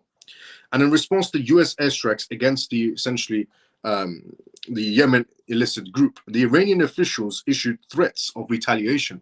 So the Iranian government is obviously stupid enough to think even for a second they have a chance against the American army. They have zero chance. The Iranian government have, and I'm Persian, and I'm telling people this as well, because I'm being realistic. I'm Persian, so I'm Iranian, and I'm being realistic.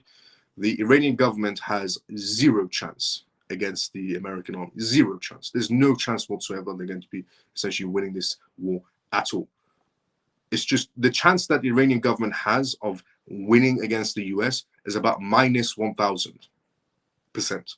That's the chance Iran has against the US military power, about minus 1,000.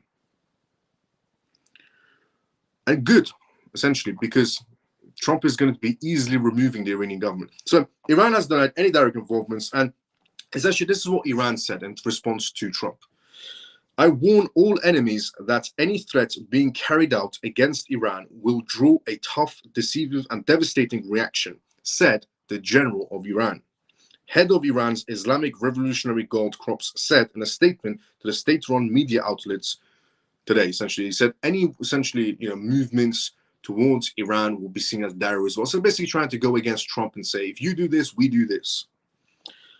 Salami insisted that Iran plays no role in setting the national operational policies, completely the BS, of its allied militant groups in the region. A spokesperson for Iran's foreign ministry reinforced the warning on Monday, telling Iranian state-controlled outlet Press TV, we will respond decisively to any aggression against Iran's territorial integrity and its national security and interests. There is no doubt about this. So Iran is not backing down either. So if you want to have an idea of, is this war between the US and Iran going to happen? Well, neither one is backing down, but there's only going to be one clear winner, and it's not going to be the Iranian government.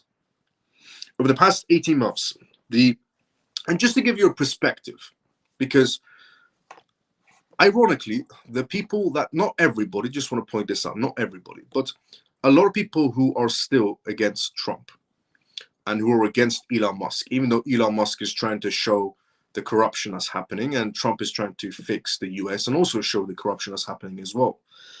A lot of people essentially decided today to comment, American citizens decided to comment and say, that what the US did to Yemen today was uncalled for regarding the US airstrikes in essentially Yemen. And they said Trump is a bad man for doing this. Trump is trying to start wars. I thought Trump was going to stop wars. Trump is ruining people's lives. Trump is a danger and a threat to the world, is what people said on NBC, on CNN, and inside the comment sections of all these news channels, is what American citizens were saying about Trump, that he's a bad person for doing airstrikes in Yemen on illicit group activities. Just want to point something out that CNN struggles to share, because they struggle to share facts. So this is why Trump decided to do this on Yemen, on the airstrikes. Over the past 18 months, the illicit group, essentially, the illicit group that's based out of Yemen, targeted US Navy directly 174 times. And attacked commercial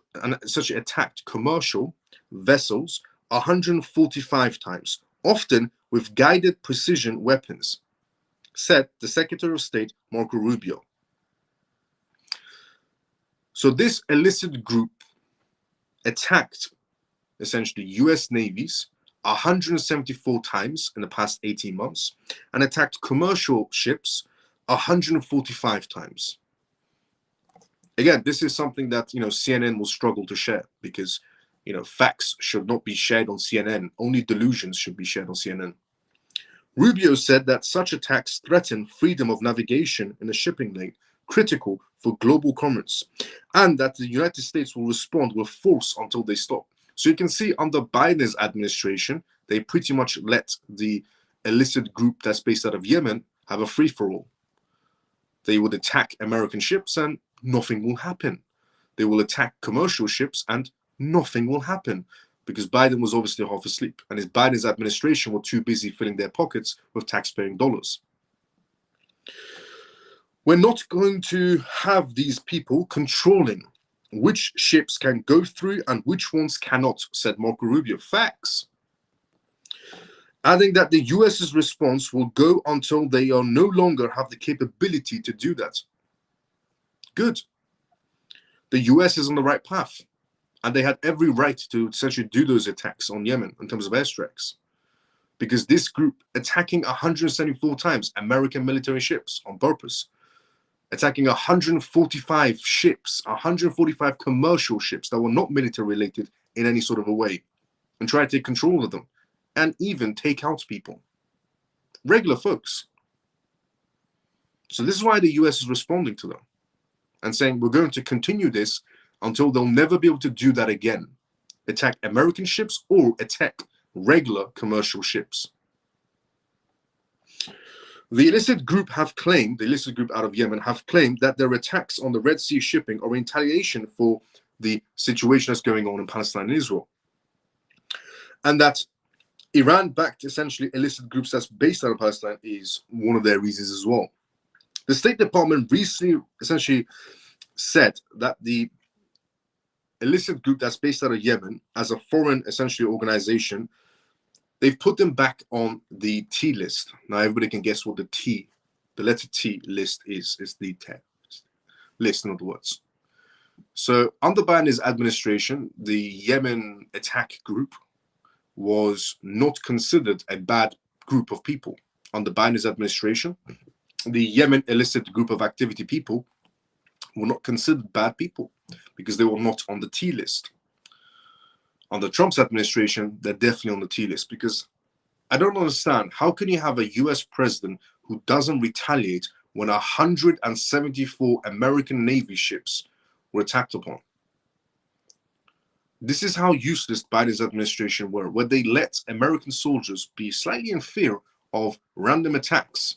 Because the first attack, okay, second, okay, third, okay, 10th, 20th, 30th, 40th, 50th, 60th, 70th, the 100th attack, Biden didn't lift a finger. Didn't even put that group in a illicit group activity. So the State Department recently put this group back on the T list when Biden removed them from the T list, or Biden's administration. Trump has blamed the Biden era of policies for embodying the group's attacks on US Air Forces, US forces, allies, and essentially maritime shipping in the Red Sea, and said that Biden's administration did absolutely nothing. And because, in my point of view, they were too busy filling their pockets with taxpayer money. That's what the Biden administration did. Biden was half asleep. Biden's administration were just filling their pockets up with taxpaying dollars. And also, Trump's national security advisor, Michael Waltz, told ABC on Saturday, essentially at the weekend, the strikes targeted multiple illicit group leaders in essentially Yemen to took him out, though it did not provide names or further specifications. Rubio confirmed that several key illicit activity leader groups in Yemen military facilities had been destroyed. So far, however, the illicit group have remained essentially definite, and the group's political bureau issued a statement warning that it will meet escalation with escalation. The Yemen illicit group said to the all-powerful US military that escalation will be met with escalation. People really do live in, Delulu land. Honestly, people really live in delusional land.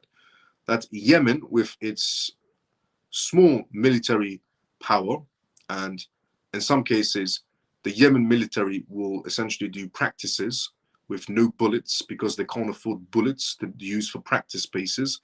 So they would use empty guns and they'll essentially make the noises of what essentially a weapon would make when they shoot at something. That's how broke Yemen is. And Yemen said to the American military under Trump's essentially administration that escalation will be met with escalation. This is why I say people really do live in delusional land. I mean, anyways, if Yemen wants to continue this war with the US military, it's going to be a very quick war, because one side is fighting with sticks and stones while the other side has actual military capabilities. Now, so on the topic of regarding Iran and regarding the US. That is the next war that's brewing up. Trump has made it very clear. Anything comes out of Yemen is being considered as an Iranian attack. No longer can Iran play the victim role. And also, Trump has put suffocating rules and regulations, extremely suffocating rules and regulations for the Iranian government because he wants to remove them. So that is basically the next war brewing up. Now, I did say this previously, that there are two ways this can go. If the Iranian war is going to be from inside the country, then it shouldn't affect the market space in any sort of a way. I said if the Iranian war is going to be, the US and the Iran essentially going head to head, then it will obviously affect the market space. If it's an international war, it's going to affect the market space. If it's essentially a domestic war, it's the people of Iran versus the government to remove them, then it wouldn't be, uncertainty market space in any sort of a way. So let's see how that one goes. But yeah, that's what's happening regarding Iran and Trump. And that's pretty much the next war that's brewing up.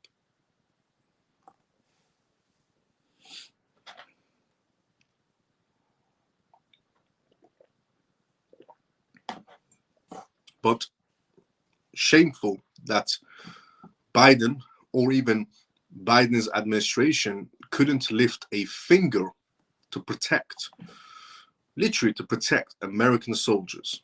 They were attacked 174 times. And Biden's administration couldn't lift a finger to care about it. Until Trump stepped in, and he's definitely lifting a finger. Also, on the topic of Biden, SEC is considering scrapping Biden's era crypto custody rule. So the SEC wants to remove a lot of Biden administration's stifling regulations that were put on the crypto space. And it's things like this. So the US Securities Exchange Commission is considering rolling back a proposed rule that would impose stricter custody requirements for investors and advisors handling cryptocurrencies. So one of the rules and regulations were essentially if you wanted to be a custody provider inside the US, you pretty much couldn't because the rules were put in place to stifle you or to slow you down in every way possible on the Biden's administration when it came to if you want to become a custody provider. And the acting chairman, the SEC's acting chairman, Mark, announced that the potential reversal during an industry conference in San Diego, citing concerns over the rule's broad scope and compliance challenges according essentially to retainers reporting. The custody rule proposed in February 2023 under the Biden administration would require registered investment advisors to store essentially crypto assets with qualified custodians while meeting additional safeguards. Mark acknowledged that public feedback raised significant essentially people rejected the idea in every sort of possible way, prompting the agency to explore alternative approaches. Mark also essentially indicated that the SEC is reviewing a separate rule requiring mutual funds and exchange-traded funds to report their portfolio holdings monthly instead of quarterly. The regulation essentially adopted in August 2023 aimed essentially to enhance transparency, but industry feedback has highlighted concerns, particularly regarding the role of artificial intelligence in essentially trading strategies. These moves reflect a broader shift in SEC's policies under Trump's administration, which has already reversed several cryptos related to initiatives and introduced under former chairman Gary Gensler. The SEC recently essentially went through the paperwork once again, accounting guidance for crypto firms, dropped enforcement actions against industry players, and established essentially a crypto task force to assess regulatory priorities. With former SEC Commissioner Paul Atkins set to take over the chair, Mark has pushed essentially forward the regulatory revisions and signals a more industry-friendly stance, particularly towards digital assets and financial institutions, and wary of their compliance demands. So the SEC is removing certain rules, and one of those rules being on the Biden administration was that custody service providers were going to struggle inside the US. Interestingly enough, as that news came out today, that Mark, the acting chairman, is going to remove Biden's administration of stupid rules inside the crypto space, and one of those rules being the custody service provider rule that essentially was created to stifle custody services, not to essentially bring innovation into that sector in any sort of a way. this news comes up. Ripple files a trademark application for custody service wallets. Now, with this news, a rumor started as well. But let's go through the news first. The trademark application that essentially Ripple has filed in for shows 4 use cases for word making, including for downloadable software for custody of cryptocurrencies. Ripple Labs has filed a trademark application for the word-making Ripple Custody, indicating that the company behind the XRP token is considering expanding its brand in crypto custody space, obviously in the US.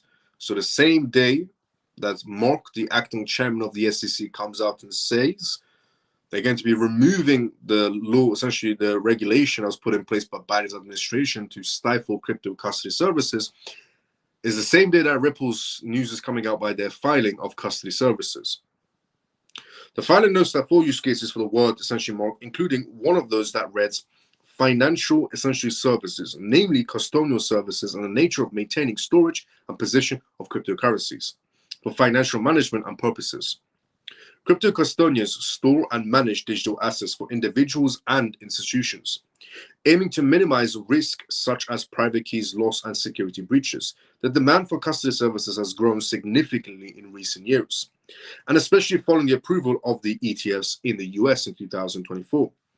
Major players in this space, essentially including Coinbase, Citibank, and BNY Mellon, among others. The trademark filing shows, essentially follows Ripple's launch of its custody service in October 2024. At the time, the company said the move sought to diversify its revenue streams beyond its payment settlement services. A Ripple spokesperson declined to comment on the trademark filing.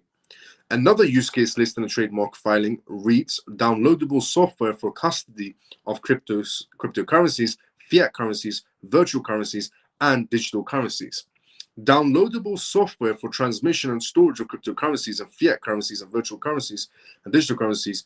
The use case may indicate that Ripple could be planning to launch a cryptocurrency wallet, either to support its native token XRP or for a wider variety of digital assets. Currently, the company does not offer a crypto wallet. The wallet service offering would provide another revenue stream to Ripple by collecting transaction fees. You do know what Ripple does offer, though. Ripple offers actually a custodian signing essentially app on the App Store. So if you go to the App Store right now, if you're essentially on Google Play, if you're using Android or an iPhone, if you go to the App Store or the Google Play Store and you type in Metaco, which is a company that was essentially brought out by Ripple, and they actually have an app. It's a Ripple app. There's a Ripple app on Apple Store and there's a Ripple app on Google Play. But that Ripple app is designed specifically for essentially Metaco, for you to do signings for transaction purposes. So is Ripple about to be expanding their services in essentially the custody service sector as well for institutional clients and retail clients with that business filing? Well, it seems like to be so. It definitely seems like it. Because of all the words they used in their filing, it definitely seems like Ripple's about to be creating some sort of a wallet for institutional purposes and for essentially retail purposes as well, which, in my point of view, it's going to be widely used when they ever do come out with it. But the timing was interesting. Mark, the acting chairman of the SEC, comes out today and says, we're going to remove certain Biden administration rules and regulations that was stopping the crypto space, and one of them being the crypto custody service provider rule. And today being the news that comes out with Ripple of their filing for custody service providers inside the US. It's all about the timing.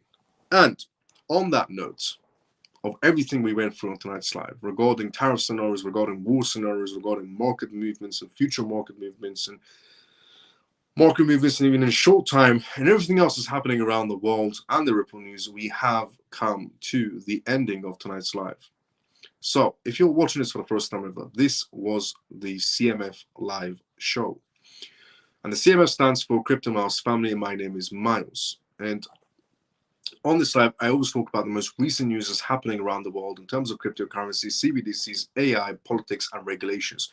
So all of you watching are more informed about what's happening around you or around the world in general. We also do Q&As on this live as well, which means if you do ever have any questions, put it down in the comment section when you tune into this live, and I'll be more than happy to help you out. I read everybody's questions one by one. I read out your name, your statements, your questions, whatever you may have inside the comment section. And this was episode 281 of the CMF Live, but for some reason, it says on X, episode 280. It's episode 281.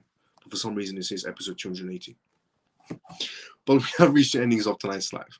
And this was episode 281 or 80. We'll find out tomorrow. But tune in for the next episode of the CMF Live, which is tomorrow, because this live show airs Monday to Friday, 11:25 p.m. UK time, United Kingdom time. So tune in tomorrow, same timing as usual. And if you're not following me, follow me. If you're watching us on YouTube, subscribe if you already haven't, and turn on the bell notification when I go live. If you watch us on X, follow me, retweet, like, share, comment. If you haven't done already, CMF members, please go and like, comment, share, and retweet. And also join our X communities page as well, which is for this live. It says Crypto Mouse Family Lounge. It's on my profile on X. Go and check it out and join. It's completely free. This live is free. This community page that we have is free. And we have a free Telegram group. Everything I do is completely free. I've been doing this for 2.5 years, and I've never provided a paid service. I've always offered a free service, and I'm going to continue offering a free service for eternity. So, tune in tomorrow, same time as usual, 11:25 p.m. UK time. Now, before we do go, let's go start the comment section first, just in case I did miss on anyone's comments. I've tried to get base from Coinbase, but it's not available. It's not available to purchase in any sort of way at all, that's the issue. Where Russia and China stands on that matter, where does Russia and China stand on the matter of Iran? Russia and China have no power whatsoever. Because I said this previously, and I'll say it again. In terms of Russia backing Iran, it's a losing battle, because Putin being on essentially Putin having a contract with America is a lot more beneficial for them than Putin having a contract with Iran. And then China's position as well. China, if they do try to persist on this whole Iran deal and China is going to back Iran, if they keep on trying to push for that maneuver, it's going to end very bad on China. China is the biggest export of the entire world. If China gets sanctioned by the US, that means no country is allowed to work and buy anything from China, which with China's crippling economy will collapse their entire economy. So it will be in China's best interest to walk away from the Iran deal, but also be in Russia's best interest to walk away from the Iran deal also. Because China has a crippling economy. If they get sanctioned even a bit, the EU will never be able to purchase anything from China. The US won't purchase anything from China. Neither will Canada, neither will Mexico, neither will any other country with any sort of brain cells, because that will be also a risk for them to get sanctioned too.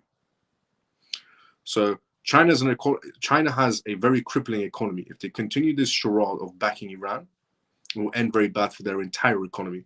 And I don't think China is going to collapse their economy to back Iran in any sort of way, because nobody would do that. And in terms of Putin, it's better for Putin's interest to be on the side of essentially the US and Trump rather than be backing Iran. And Putin obviously sees it that way as well, because Putin is also having conversations about Iran with Trump. So actually, Putin is actually with Trump. Now, so that's what essentially that stands at. They need to make sure that the weapons that were sold to Ukraine haven't been sold to Yemen.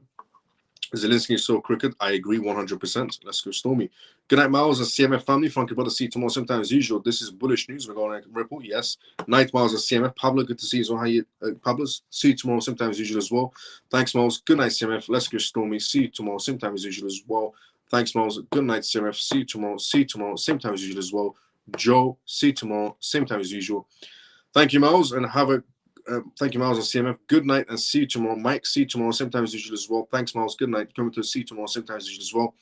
Good night, Miles and CMF. Thank you for a great live. Let's go. JP, see you tomorrow, brother, same time as usual. Good night, Miles, and sleep well. See you same time tomorrow. Let's go. Autistic. Gracious, Miles. Night, CMF. Let's go. Mickey, see you tomorrow same time as usual as well. Miz alive again. Thank you so much, Miles, and good night, everyone. Bullock Soppy, let's go. See you tomorrow same time as usual. I will see everybody tomorrow, same timing as usual, at 11:25 p.m. United Kingdom time. See everybody tomorrow, same time as usual. Everybody have a great day or a good night, depending on where you're on.